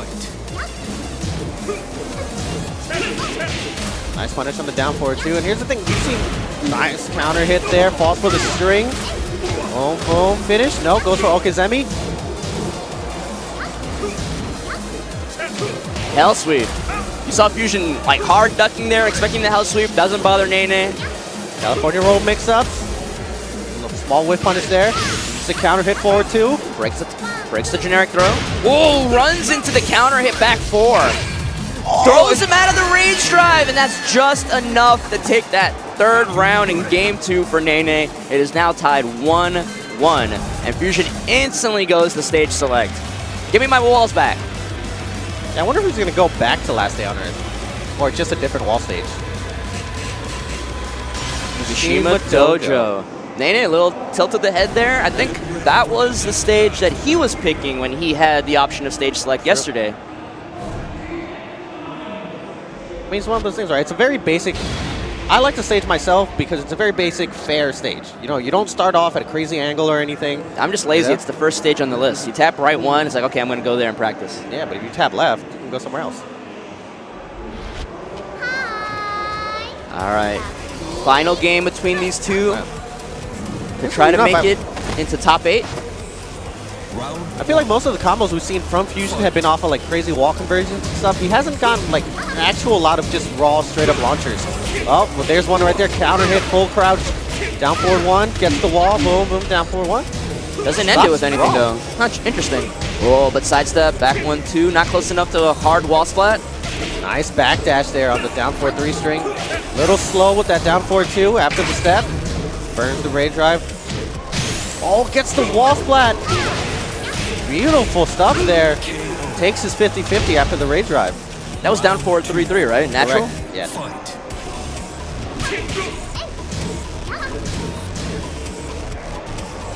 See that Chloe 1-2. 1-2 and all its various enders. Running 3. Hasn't really showed the running sweep, that new Season 3 edition. Scary. Oh! Nice. Another buff, counter hit while standing 3. Dancing on him, and then the down 4 takes that last little bit of life. Fusion on set point here. Finishes the string. Small plus frames. Oh, double Cali. Side steps again, but a little too far for the electric. Yeah, doesn't get enough of a dash in there. Nice up 4-3, get off of me. That down forward 1. Oh, tries to launch that up 3. Look, very difficult. But just close enough. Didn't believe in the combo though. Oh, stuffs out the rage drive with a back 2-4. Nene's trying to stay alive here.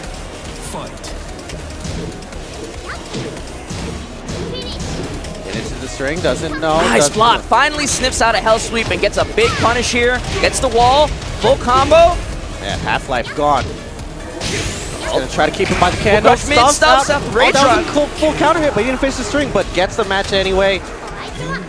These two shake hands. Yeah, Fusion. Pretty much almost unheard of player, right? I assume most people watching have not heard of this kid before, but takes out Nene, Rocks Dragon's Nene at that. Who came here all the way from Peru. Good stuff. Yep, managed to get the interrupt on the rage drive, as you said. They didn't finish the string, but managed to take that situation and get that last little poke of damage. Good stuff to him. He moves on, but ladies and gentlemen, we're going to take a short break, but when we come back, it's going to be losers top 8 qualifier matches. Please stay tuned. We'll be back real soon.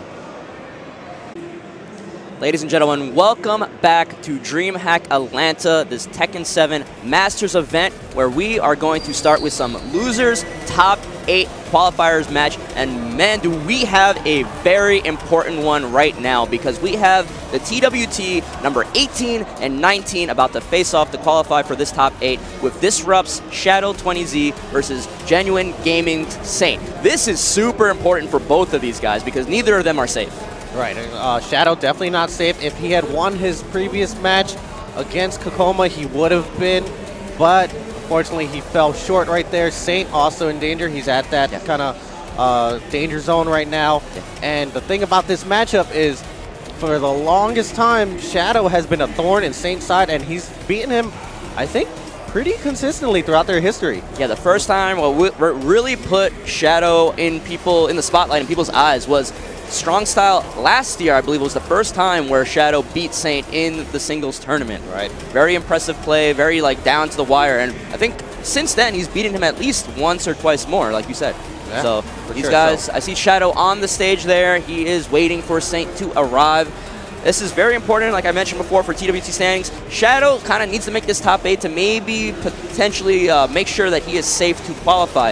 There are a couple scenarios where if Saint, Junding, and either Book or Take do very well in this tournament, they could take 1, 2, 3 spots off of that off to the bottom of that leaderboard. Right. So I mean, there's a lot of very specific instances that are very possible that can happen that will just kind of shake the whole thing up. Yeah, I think if Saint gets top 3, he gets enough points to solidify a spot. And if Junding gets second, and then either Take, Book, or even Speed Kicks gets first, that might be potentially enough to knock down Shadow off of the leaderboard. Yeah, for sure. And those are very specific instances, though, but, hard to come by. Yeah. Like, those are not easy tasks. Yeah, so this is going to be a very tense match. These gentlemen are taking their seats. They are getting ready. They're getting set up here. Like you said, I'm assuming Saint won the rock, paper, scissors because he's on P1. That seems to be the preferred side in this game for one reason or another. He is using your stick once again. Yeah. Better win. That's fine. It wasn't being used for anything else. Yeah, I borrowed that Victrix from you the other day. That thing has a good weight to it. It feels good on your lap.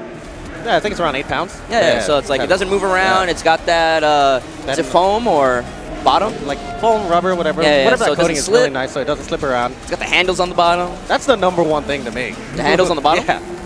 Being able to have handles on it. Yeah. My old TE, I had a strap on it, so I could just carrying around a stick in a tournament can get pretty annoying. Yeah. Yeah, so if we're going by just, like I said earlier, if we're going just by past results, then this is definitely in Shadow's favor. Yeah.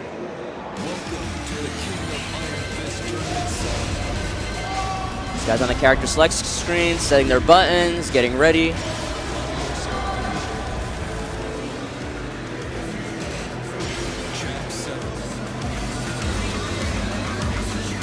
Oh, waiting for the fist bump. All right. Cool. Don't leave me hanging, bro. That's how you know Saint has been to America a lot. With the fist bump? Yeah, he's doing fist bumps,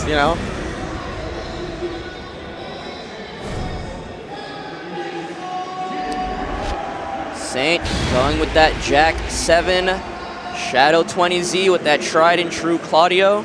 We saw a little bit of Anna out of him yesterday to not much success, but that Claudio has always been there for him. Niente di più facile The classic blue Claudio. That's how I usually know it's Shadow on the screen. He's been pretty inconsistent with his presets. I think I see the blue one the most, but sometimes he'll pick the vacation one. That back one going under the standing 2 from Jack 7. All right, Saint. Nice, perfectly placed, little whip punish. Yeah, Shadow's move selection with Claudio's very good.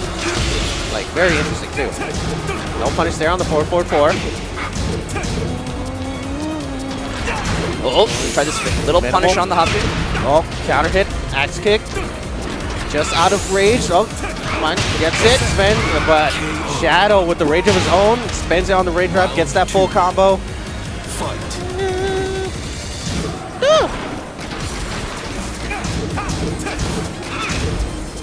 Yeah, Shadow already in the lead here. Saint trying not to let it bother that first round bother him. Continuing to play as normal. Oh, jump into the up forward 3 orbital counter hit launcher. Just short of the wall splat, but he's got the starburst, he's got the wall position, he's got the whip punish. Beautiful combo. Ender. Wow, Jack combo? Yeah. Shadow always shows me something new with this character every time I see him play. And Saint not looking good right now. He knows, wow, what a bait. Upper into upper?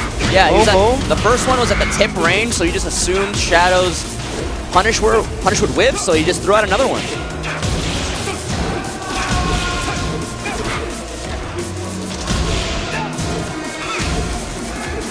See Saint coming in for a little bit of pokes, then backing out to mid-screen. But now he seems to be getting a little bit more aggressive. No, backing out once again. Yeah, he's got to keep a lookout for Shadow's rage drive right now. Yeah, that's what took the first round. He missed the Oh, one yeah. Claudio with that, you know, kind of different get-up kick that can allow that to whiff. Yeah, only a few characters in the game have that kind of unique spring kick animation. Marduk, Miguel, Paul, and that can avoid the blue fist.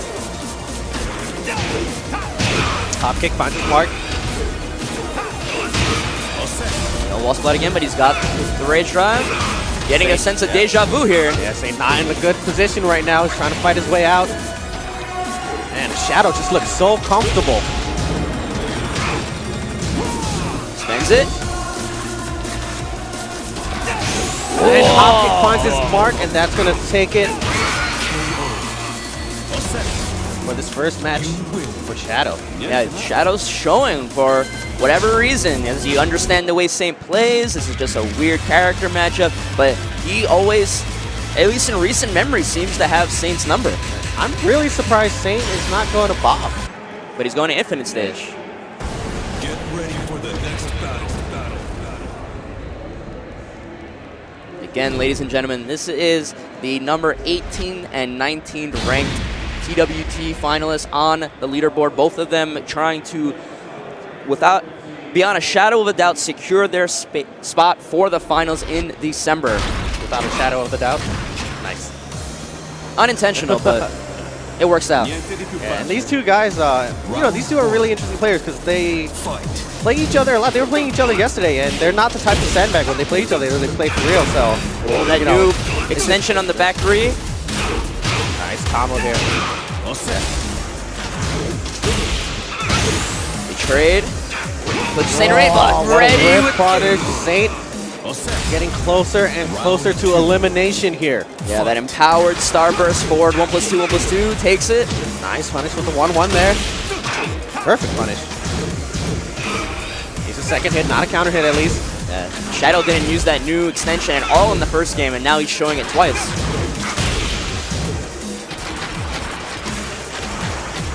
All right, Saint working with a small lead here, kind of chipping away at Shadow's health bar. And Shadow just seems like he's standing in the perfect range to deal with these jack pokes. Yeah, Saint playing a very basic game, hasn't thrown on, you know, Saint usually kind of brings out these uncommon jack moves, but so far not in this set. Man, and Shadow has evened it up already. 13 In fact, seconds. he might be in the lead.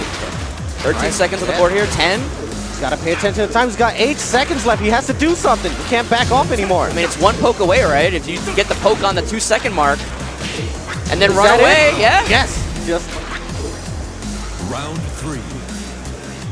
Game face. Oh. Aiming for the down 4-2 there. Got full cross down 4-2 instead.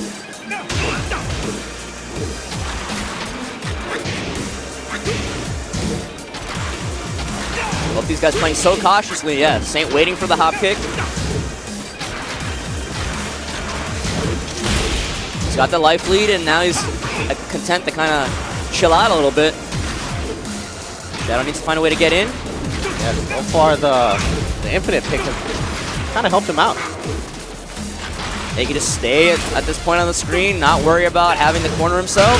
Nice counter hit, gets the boot. Shadow with rage now. Ooh, finishes it. 17 seconds left on the clock. Yeah, Saint's just been slowing the pace of this match to a crawl, and it works out. He floats him out of the running two, I believe that was. Very rare to see. It's super risky, too. Fight. Ooh, for that running two. Burn knuckle.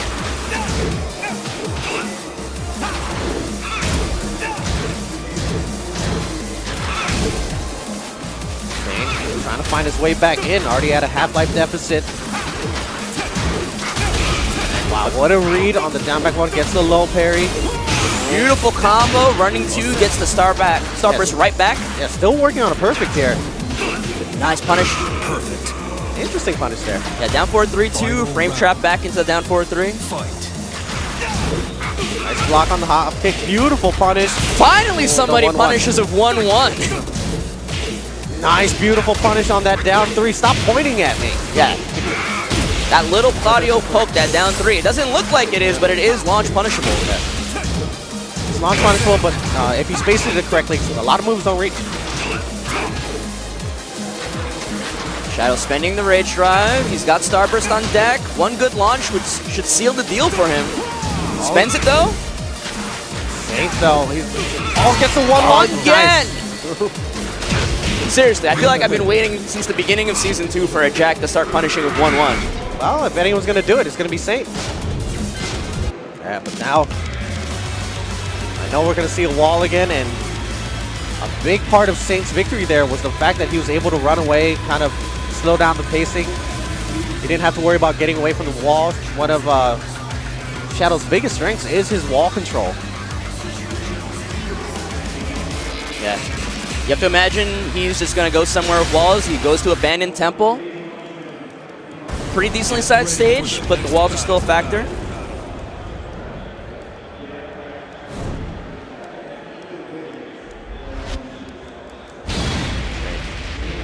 And you know what has to be going through Saint's head. He's definitely worried. He knows that this is probably one of the worst matchups he could have had in this position. Yeah. Considering their history.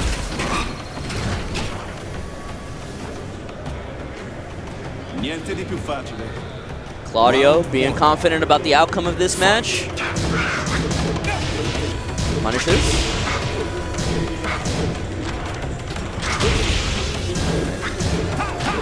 Yeah, again, now that walls are a factor, Saint has to find a way to control the spacing to the wall. And so he just pushes Shadow towards the wall just with movement in this jackhammer. Oh, doesn't break the throw the second time. No block. Just not enough to kill. Look at the damage.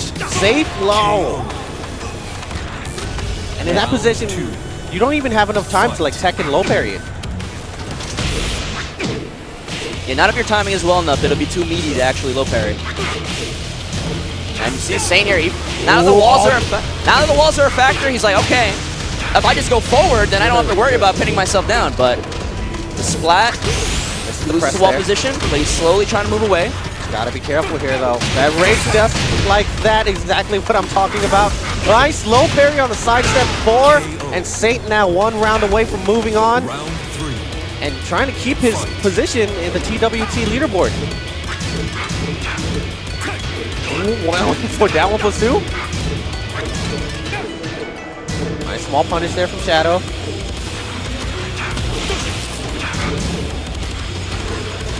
Shadow needs to get something going, but he's got a small life lead in this 3rd round. But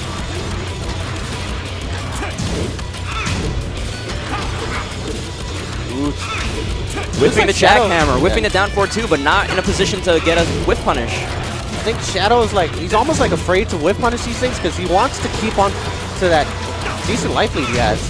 Yeah, he doesn't want to overextend, make a mistake, and lose. Yeah, but there's only 19 seconds left in Saint. Almost impossible to do anything at this point. And this is what I like about Shadow, his willingness to just run the clock. Yeah, that's like a 50. That's by far the longest perfect I've ever seen. Yeah. Nice punish with a down 4-4 there. I like that. Yeah, Shadow's willingness to be calm, such a rare trait in such a young player. It's like, I have the life lead. I don't need to deplete your life bar to win. I just need to have more life than you when the clock hits 0. The patience, man. Yeah, it's such a mature way of looking at the game.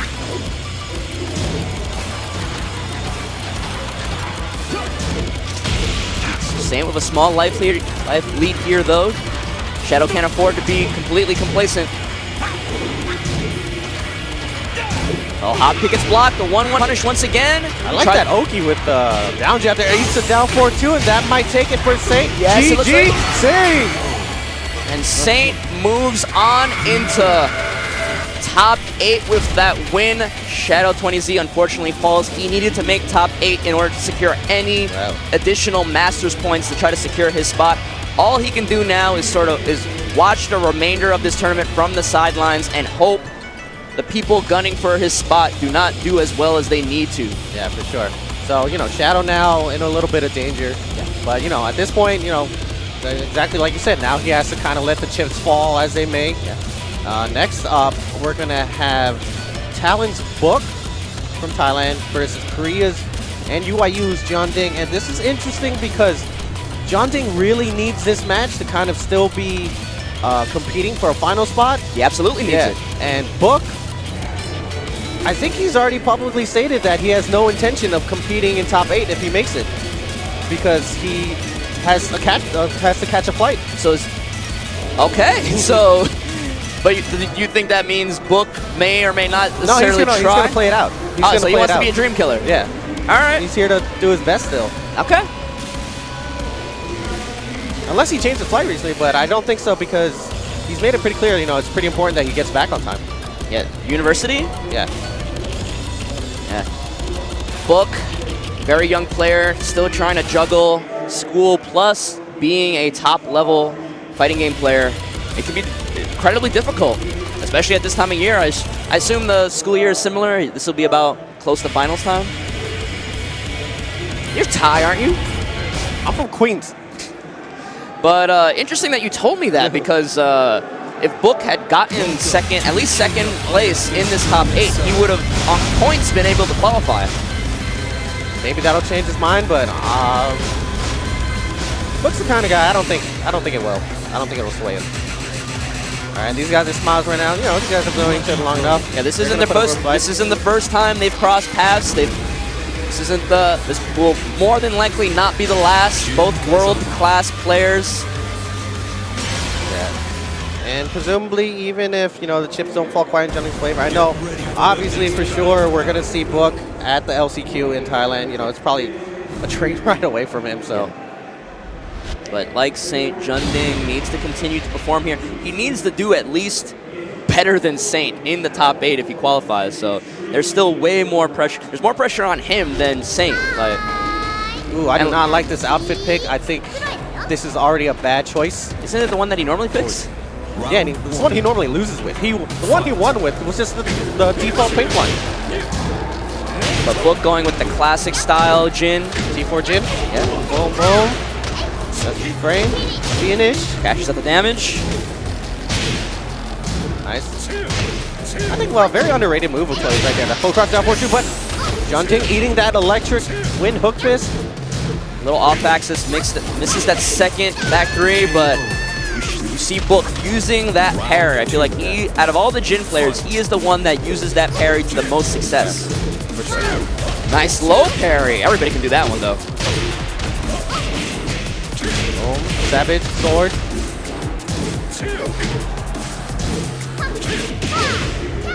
1-2-1 plus 2 string, running 3, and another nice parry into the 2-4 wall slap from Bluffs, but no conversion, but he gets another launcher anyway, and so much stuff just happened, I'm running out of breath. Breathe, man. All right, 2 quick rounds for Talon's Book. Junding needs to get it together here. Ooh, no duck there. Yeah, it's kind of awkward to punish that. You need something that'll reach him. Once again, no duck on the 2-4.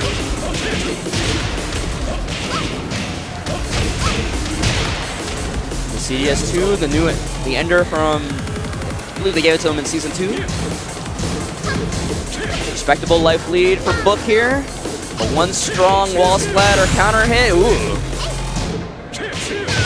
This is a rough 3 rounds for John Ding. Yeah, keeping it clean, keeping it simple. Yeah. 3 rounds for Book. It's really kind of weird how it went, because I feel like what happened was, it's not that Book was better at offense than him. Book was just killing him for trying to be offensive. So with the parries, the low parries, and they really hurt him.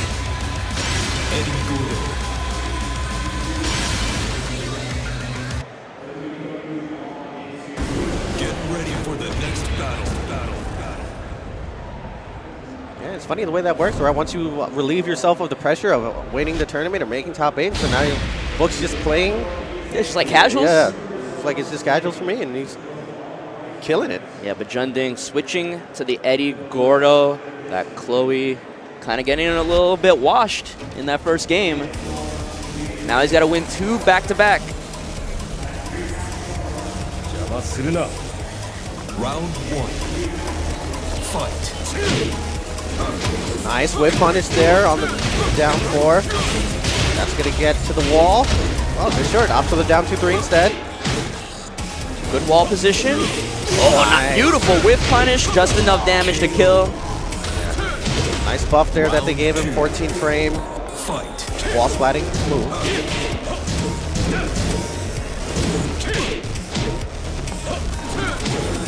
Nice quarter circle forward 3. Red. Ops for the down 2-3 again. Good damage though, even without the wall splat. Book trying to fight away from this wall.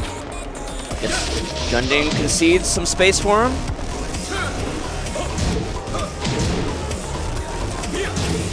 I mean, that's such a, high-level Tekken thing, right? Like, Junding backs up because he wants to whip punish something that Book has. So now Book recognizes that as taking all that space, so much space, so he ends up cornering Junding on the wall on the other side. All right, what a parry there on the string from Book. Doesn't want to guess of whether or not he's going to fully finish it, so I'm like, I'll just parry in the middle. Nice down 4-2, finds its mark. Nice, beautiful block. Not a great punish there from Book. While parrying 2, I guess, not having enough range.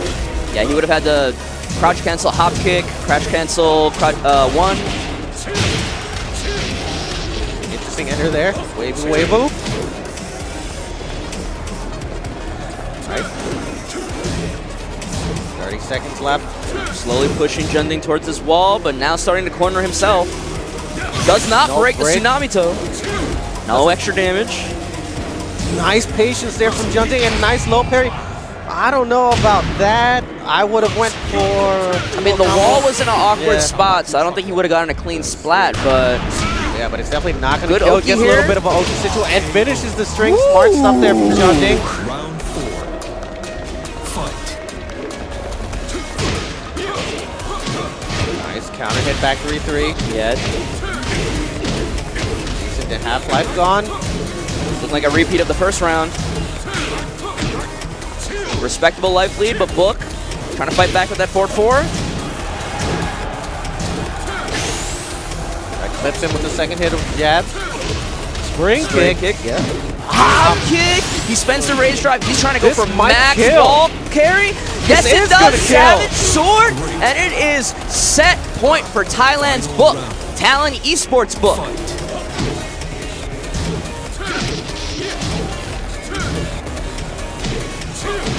Sidestep through before it, but awkward angle, so he's got to cut the juggle short. Oh, no whip punish there. That could have been huge. Nice block on the slide. Cashes out the damage with the CDS 1-2.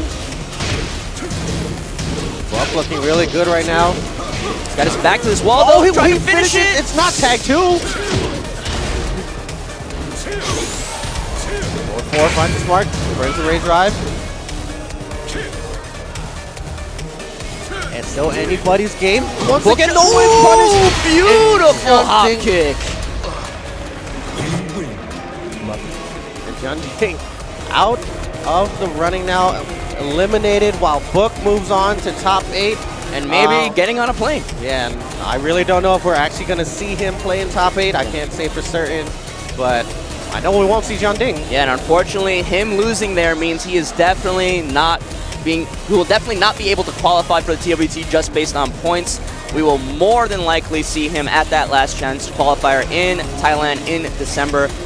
Sad for him. Yeah, but for him. Saint can breathe a sigh of relief now. Yeah, I think what's really affected John Ding, at the beginning of the tour, I feel like he wasn't quite as focused on Tekken. He was doing a lot of Street Fighter events at that point. Yeah.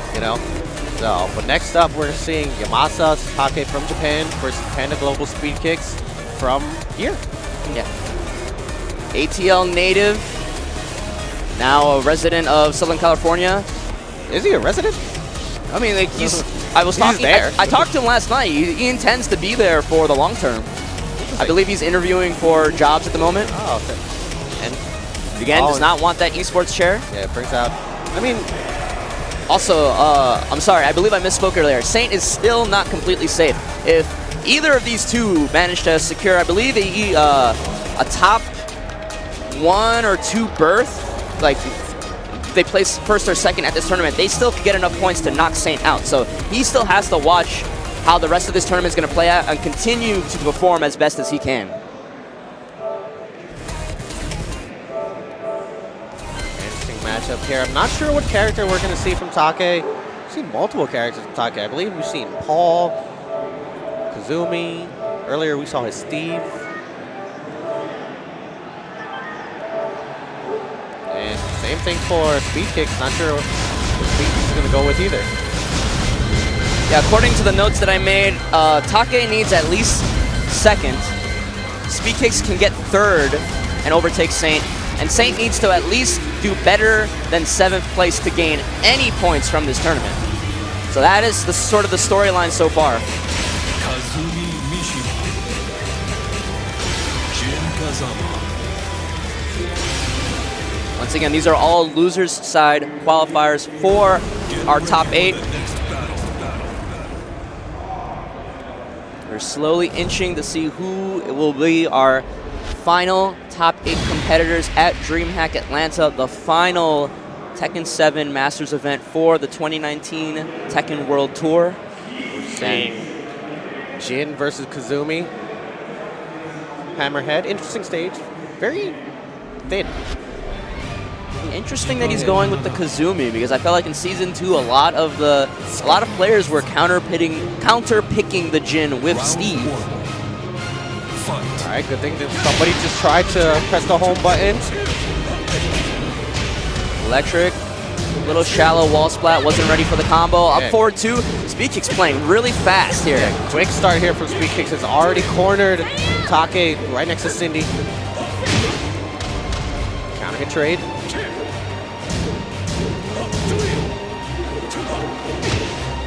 You see Speed Kicks finishing a lot of strings, using crouch jabs to try to keep his momentum going. He does not want Take to get started at all. Oh, but he eats the 2nd hit of down forward 1-2. If he had blocked that, could have taken the round already. Dash up 1-2, just enough damage to take that first round for Speed Kicks. All right, let's see him trying to get those electrics warmed up. Nice LLRK. Brings him to the wall. Axe kick pressure. Trying to keep him there. Counter hit. Forward 4. Gets a Savage Sword combo and another LLRK.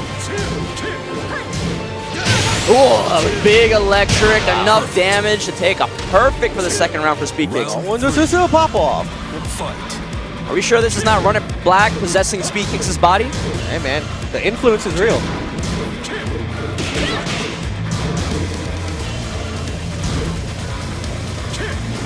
Nice step on the forward 4.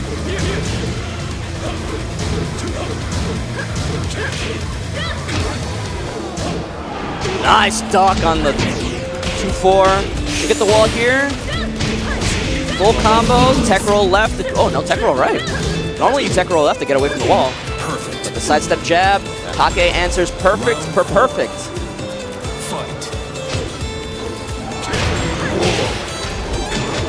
Maybe Take getting used to the speed at which Speed Kicks wants to play at. All this damage coming off of a counter hit standing 4.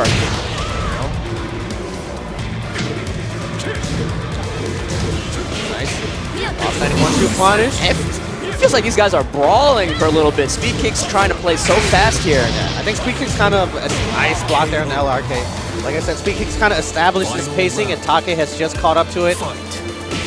Brings us to a final round in this first match. Break on the 1+2 throw. Counter hit, doesn't get a combo, just gets a small axe kick follow-up. Yeah, not ready for it. That combo is a little bit harder to connect in Season 3. Nice flash punch combo. Sides up the jab, but no punish. Going under the electric. Beats out the electric with the 1-1-2. Breaks the 1+2 throw. Spends the rage drive. The whole thing, I want the frame advantage. Take blocking. All this blocking. Moves all around him. Only needs one more hit. Speak is on his last life here. Started off so strong in this game 1, but Take finding his composure, managing to match the speed, and takes 3 rounds in a row to take the first game between these two. Yeah, what a rally back there, right, for Take. Speed Kicks looked so dominant in the beginning. And like I said, Take was just managed to, catch up with him. Speed Kicks thinking now. It's one of those matches where it's just like, it was going so good until it wasn't. Yeah. It's just another example. Like, the game is not over until you get that final bubble, that 3rd round. The first 2 are just padding.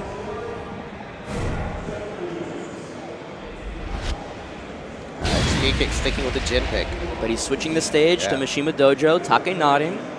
And a reminder, winner of this set goes to top 8, loser goes home. And both of these players, if they continue to perform well, have a chance to qualify for the finals based on points. Be able to completely bypass that last chance qualifier in Thailand that will more than likely be a bloodbath.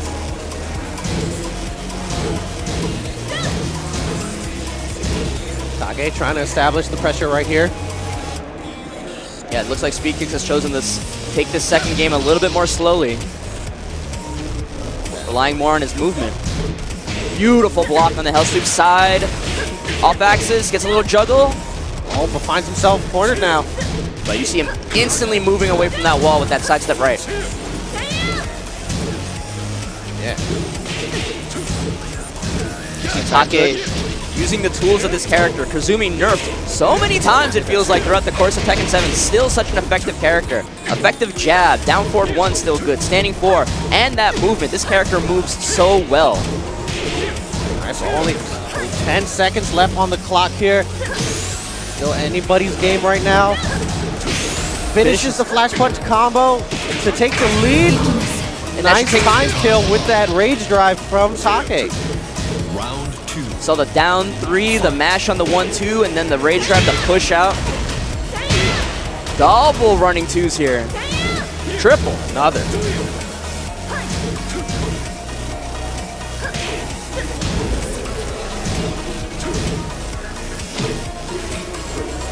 Yeah, looks like Take has kind of firmly set up his zone of defense, and Speed Kicks is struggling to get in. Nice counter hit 4, that's still there. Beautifully placed. Oh, misses the 1+2 there, but gets the round anyway, and Speed Kicks now on the verge of elimination, not smiling anymore. Narrow dies.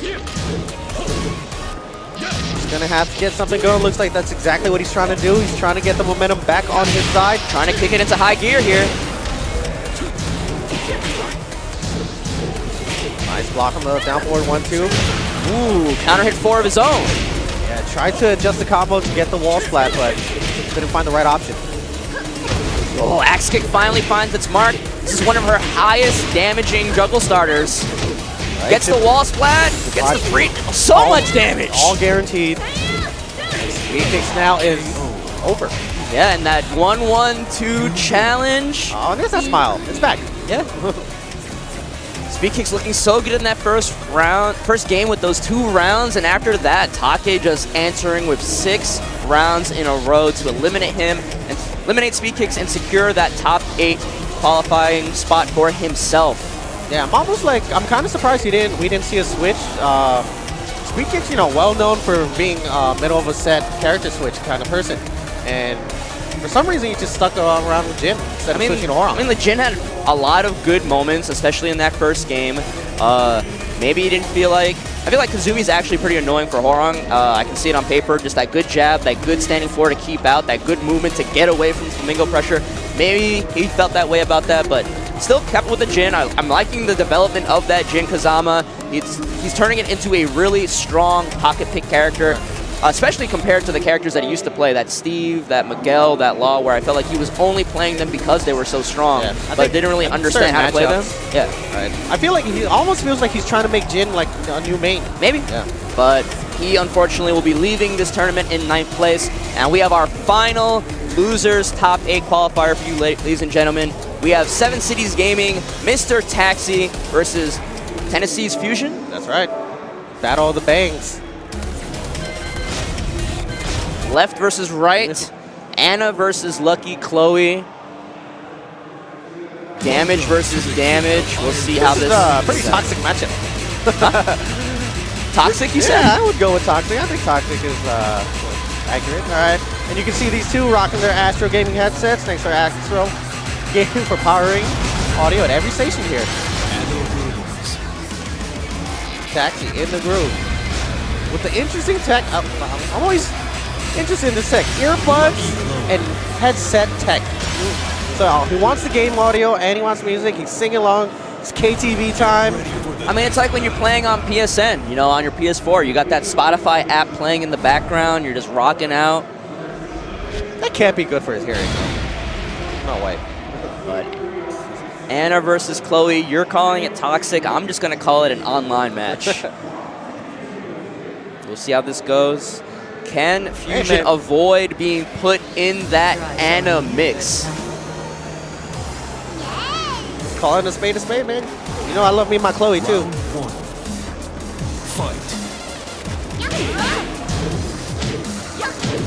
Nice challenge there with the wild standing 4.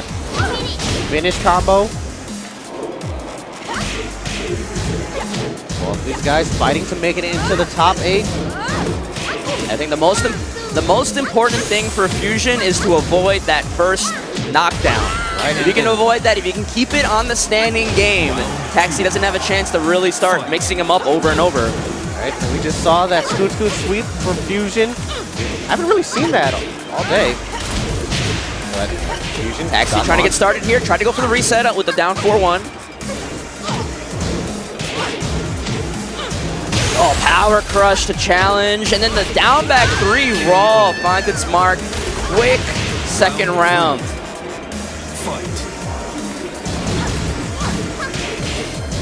Nice patience here from Fusion so far. Yeah, but you see Fusion kind of playing the standing game. He's not stepping a lot, which I feel like you have to do to deal with a lot of these Anna mix-ups. Blocks the low sweep. Doesn't finish it. Yeah, goes for Okuzemi. Trying to go for his own Oki, but no dice. Yeah, it doesn't convert off of that float right there. Whoa. Classic Anna stuff, right? Block a low and go instead of going for your guaranteed damage, you go for the low hand sweep. Yeah, I mean, because like her punishers are not the best. They're very low damage, not great frame advantage, so why not go for the mix instead? It's kind of why this character is so frustrating to play against. Nice up 3 there from Fusion. Boom, boom, boom, boom. Another Okizeme again. No, goes for the finish combo. Oh, jabs him out of the second hit, gets the float. Obviously, Taki's going to try and mix him up again. Yeah. Chaos 3, down 3-3. Oh, gets the just frame this time. Lucky. You roll back that knockback? Or is that guaranteed? You hold back. All right. Final round here in the first match. 7 Cities Gaming, Mr. Taxi versus Fusion.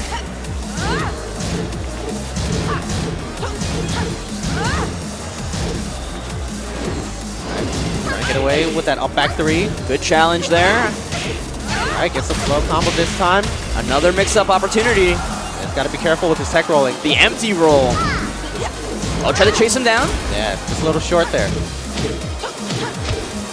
Careful, the 50-50's coming into play. Oh, and then challenges with the power crush with the free down back 3. Good fun. Jamming, moving. And I mentioned this yesterday, but the way Taxi plays, he wants it to. He never wants you to give you a chance to reply to him. He's always trying to stay one step ahead of you. The power crush, challenging in certain situations, duck jab, other stuff. And look at him trying to mess with his opponent. He's like, give me a wall. Give me a wall. Give me a wall, please. Hit this stage. Let me mix you up. And it kind of felt that way to an extent, you know, like the lack of walls was what was maybe giving Fusion a chance. Like a lot of those float juggles, if Taxi had a wall to carry and pin Fusion down, it might have gone differently. But Fusion going with Last Day on Earth as his stage choice. Yeah, I mean, we saw him do really well with this stage versus Nene earlier. You know, a lot of really good conversions on side wall splats. Yeah, because we don't really see him get too many just straight up raw launchers in open space. Try showing me a good time. You know, in order for Chloe to get those, either you have to make a huge mistake or she takes a huge risk. Round 1. Oh, I thought he was going for the last round. He goes for Violet Systems instead. I saw him hovering it. I just assumed he'd pick it. Right. Side step 4 whip. Oh, no whiff punish there. Oh. So when Anna does that string, the last hit has a 14 frame gap, I believe. So even if she decides to... I think it's smaller. So even if she does an upward 1-4, you can always at least throw out a jab and interrupt in between. Rolls under the jab. Oh, misses the dash up though. Slows him, no conversion though, but going straight back into the 50-50. This wall coming into play. And power crushes through the rage drive. Round 3. Pure Tekken 7 right there. And you saw him get jab. The jab stuffed out the first power crush attempt. You saw that white smoke appear. And he decides to just go for it again. Mr. Taxi in complete control right all, doesn't launch it. And this is the pace that Taxi wants to play out. He wants to constantly mix you up, make you frustrated. So even if you do guess right, you're not in the mindset to punish properly. Kind of on his last legs here, needs to make something happen. Nice punish. Or minus 14 on that power crush. Goes with the finish instead of Okizemi. And the running 3. Just heard a scream in the venue. Maybe it was a big Anna fan. Yeah, Fusion trying to get something going. Fusion actually playing a little more patient now. Nice step from Taxi, but no big response. Oh, nice. Beautiful response there. Nice use of a low to go to counter hit the power crush. Yeah, because Taxi's been going for that power crush in that situation a lot. Does the finish. That was a messed up cat spin right there. Nice patience there from Fusion. We're going to a final round in this potentially final match. Second match right now. Counter hit. Counter side step forward. That's going to get him to the wall. Yes, it does. Goes for the jump over. Interesting. I thought he was going to go for the crouch jab into while standing 1-4. But he's getting a wall combo again. Pushes him into the corner. Beautiful response from Taxio after blocking the low. Fusion has to be careful here. Taxi does have rage. This is going to be huge for Mr. Taxi. Just short of the wall, but last mix-up runs up with the down back 3+4 sweep. Just enough damage to kill. And Mr. Taxi makes top 8. Gives his little diva pop-off. Yeah. Fusion, but very impressive performance from Fusion. Yeah, man, especially like I've never seen him at a tournament before, so making it just outside of top 8 is really impressive feat. You know, I think did Tennessee real proud. Yeah, first big event that I've seen him at. I'm really glad seeing both him and Glaciating, young players from the Midwest, coming out having pretty good performances overall. But unfortunately, he leaves, and now with that final match, we have locked in our top 8. We have Anakin, Kakoma, Spirojin, Jimmy J. Tran in winners. We have Mr. Taxi, Take, help me out here, Book, and Saint is in our loser side. But we're going to take another break. After that is top 8 time. Stay with us, ladies and gentlemen.